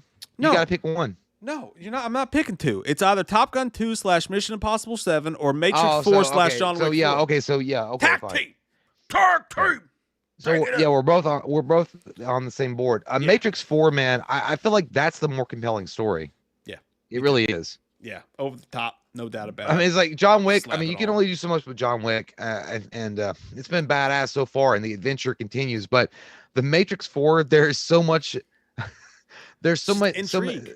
There's so much room to fuck up too. Yeah, it could be a shit show. There is you have to walk a goddamn tight line to fucking make sure you don't fuck this up. And I hope they bring it back, man. I hope the Matrix 4 is something that we've never seen before, and I hope it's something like truly unique and it really gets the character back on track. But they're playing with house money, right? Because the Matrix 2 and 3 sucked ass. So like it's not like you're gonna hurt anything. So what if the Matrix 4 it could come out and it sucks, and it'll be, hey, all 3 Matrix sequels sort of suck. But if it's fucking rad, that's really exciting. Hey, goddamn. What? Vanessa. What? Nessie Poo, as Courtney will say, sent in the vote here. Hey, here we go. Vanessa, how you doing? Okay, so she sent in. We got 11 for Mr. Cruz. Yeah, 11 for Mr. Cruz. Top Gun 2 and Mission Impossible 7. And then coming out on top with that sexy fucking beard that you just can't stop because he's an animal, Keanu Reeves, 40 for The Matrix and 11. John Wick, 4. So Keanu takes the night, man, it's Keanu. Keanu takes the night. He takes it strong. And you know what? takes I'm not even strong. mad about. I'm not even mad about it. I don't hate it. You know, I might be, you know, down in, you know, the votes I called out, but Keanu is such a great fucking dude. I don't give a shit, and he's a great actor too. So Yeah. if he wins outright, I don't give a fuck. Yeah. I like Keanu takes the night, my friends. Anthony Stamps. Hey, Mike, I got the packages sent out again. I feel like I should let you know that I have 3 messages written in German, Russian, and Spanish in your letter and Italian in Jay's letter. We will have a blast fucking reading those and trying to read them. I promise you this. Benjorna. Buongiorno. Buongiorno. I want to know whose idea it was to fight out of a fucking basement. Bring me Nazi scalps. Mexican standoff. Benjorno. Gary Catlow says there are 4 blood sports. The actor was Daniel Bernhardt. I was wrong about that. I thought there was only 1. 4 blood sports. The actor was Daniel Bernhardt. He played Zero in the Mortal Kombat Conquest series and Agent Johnson in Matrix Reloaded. JCVD meant a direct sequel was going to happen 9 years ago. Gary with the kick drum. Come. First on the off, kick drum. Here's the Gary, thing about blood. come. If they made 4 blood sports, I think at that time they were just naming the box office bleeding money blood sport. If they made a blood sport without It's direct to JCVD, yeah, direct to VHS. I do, but I know I remember going to the movie or the like Blockbuster or our local video store, Video Selection, and I remember seeing like multiple kickboxers with Sasha. They did have a bunch of kickboxers. What was his name? Sasha. Oh no. The guy, the kickboxer too. No The main guy. He was in I don't know. fuck, dude. Anyway, the main guy, Sasha. I was gonna say Sasha Baron Cohen. Yeah, I know. It's not. Fuck. Sasha something. But that dude did like 4 fucking kickboxer movies as David Sloan. Yeah. By the way, Kickboxer 2 extremely underrated. Never. You gotta watch You never watched it? Never seen it, but I heard Dude, I about it. thought You you told me all watched about it. Never watched it. Don't want to. Dude, there's one part Can't where win with David it. Sloan is like trying to train that one guy. He was like, "Hey, come on, man." And he was like, "Say the fuck out of my business." Like, it was so 90s. I loved it, dude. It's so good. Yeah. You gotta watch it, I man. know. Kickboxer 2 I'll is watch like it good. when you fucking watch Quantum of Solace, slut. Dude, And Fallout. First off, How about Quantum that? of Solace, you little hooker How from about Taiwan, that? is way better, probably, than Than Kickboxer Kickboxer 2. 2. Except Kickboxer Exactly. 2 has suns will set and suns will rise, but I still see my brother's eyes. You don't have that. JGC Vincent, JG Whitworth, 8776 now says, my favorite Friday night fight so far. Thanks, man. Hope you guys keep rocking and keep on being badass. And I was wondering, would you guys do a Friday night fights De Niro versus Pacino? That'd be a good one. That would be a good one. That is interesting. You know what? That is interesting. I like doing that, but I feel like the what if versions would be fun too, to kind of play around and diddle that taint a little bit, and then go back to the Friday night fights. Yeah. By the way, it wasn't Sasha Baron Cohen. It was Sasha Mitchell. But you know, the thing is, when you get that name wrong, because I mean, he's like, oh, he was also in Step by Step. It's weird in Step by Step, the TV show, because step by step, or step by day, yeah, it was JT and Cody was played by Sasha Mitchell. It was Sasha Mitchell.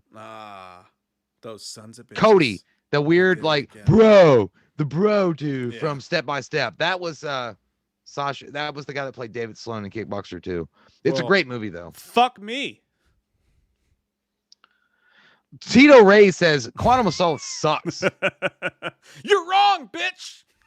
I've heard that though. Like that's why I chose not to watch it. I went from Casino Royale. I don't know who I heard that from. Hey, you want to be a I think listener? Cody. I think or no. a I doer? swear. No, I think Cody told me, dude. Yeah. I think he was like, no, dude. He's like, wrong. no, he was just like, no, dude. Because he's like, if you're expecting Casino Royale, you're not getting that. It's in not Quantum of Casino Solace. Royale. Well, they were just like, But you're it's not. still It's pretty not good. even a James Bond movie. It's just like No. him running around getting revenge. I think it's pretty good, but fuck me. Will you? I'll watch it though. I've never seen it. I've watched every other Daniel Craig one. Yeah, you should watch Was it. it? I think you'll actually like it. Hey, let's get the fuck out of here, Jay. Yeah, let's go. Let's get the fuck out of here. We paid our tab. It's been too long. We've It's tipped been well. too long since I've tasted freedom. Gotta go. we got to get up in the morning, and we're doing like 10 hours of filming tomorrow. So we're gonna get the fuck out of here. But we appreciate you guys all hanging out with us tonight. It was a really good time, and thank you for saying this is the best Friday night fight. Sometimes it feels like we're just doing stuff, and to know that tonight might have been your favorite, really fucking cool. I like that. Yeah, I don't know why, and I don't know what the acid color was that you put on your tongue tonight, but that's awesome. Because I thought this was a mediocre one. Mediocre. Yeah, no, but thank you guys for hanging out with us. Thank We you, really guys. appreciate you guys taking the time out of your Friday nights to spend time with us two fucking floozies. And we're super lucky dudes. We love it. If 3 people show up on Wednesday, that's cool too. We'll love all 3 of you. I do. I'll have a great time. If 3 people show up, there's going to be a lot of genitalia showing. As long as you're over 18, it's going to be genitalia showing. Oh, yeah. And then you guys in the top 2 tiers, the Patreons, next Saturday night's the Patreon tier live stream. So don't forget about that. But the rest of you guys we'll see you on Wednesday. But we'll have videos up in between. We love you guys. By the way, Thanks I want to before we go out, mm-hmm. because JT Customs had asked multiple times if we would ever watch or rewatch The Walking Dead and do reviews on it. Look, bro, I liked The Walking Dead a lot back when it first started a long time ago, but it got so boring and predictable and just dumb as shit. I really lost interest when the governor thing happened. And then I know that when his face was bashed in, you know, it was cool again to watch it, but I have no desire to go back and watch like the ongoing saga of The Walking Dead, which should have probably been canceled at season 7. Yeah. I never cared. We actually did try to do a couple Walking Dead videos back in the day, and nobody fucking watched them. So we were just like, fuck it. But yeah, I watched the first couple of episodes. I was like, it's all right, and I never got into it. But by the way, Andrew Lincoln, the guy that played the main guy in that, he'd be a really good Mr. Fantastic. I could see that. Yeah, he's got that thin like frame. Like I could see it. Well, he's British, but his fucking dude, he did an Atlanta like Southerner twang perfect. So I think he could do a American guy. I still want John Krasinski though. I think that's fucking John Krasinski would be the number 1. Yeah, no doubt. Hey, we love you guys. Happy Friday Night Fights. Thanks for hanging out with us tonight. We really appreciate you. We're two lucky sons of bitches. We're gonna make out and think about all of you guys later. For sure. With each other. And we're gonna be like, babe.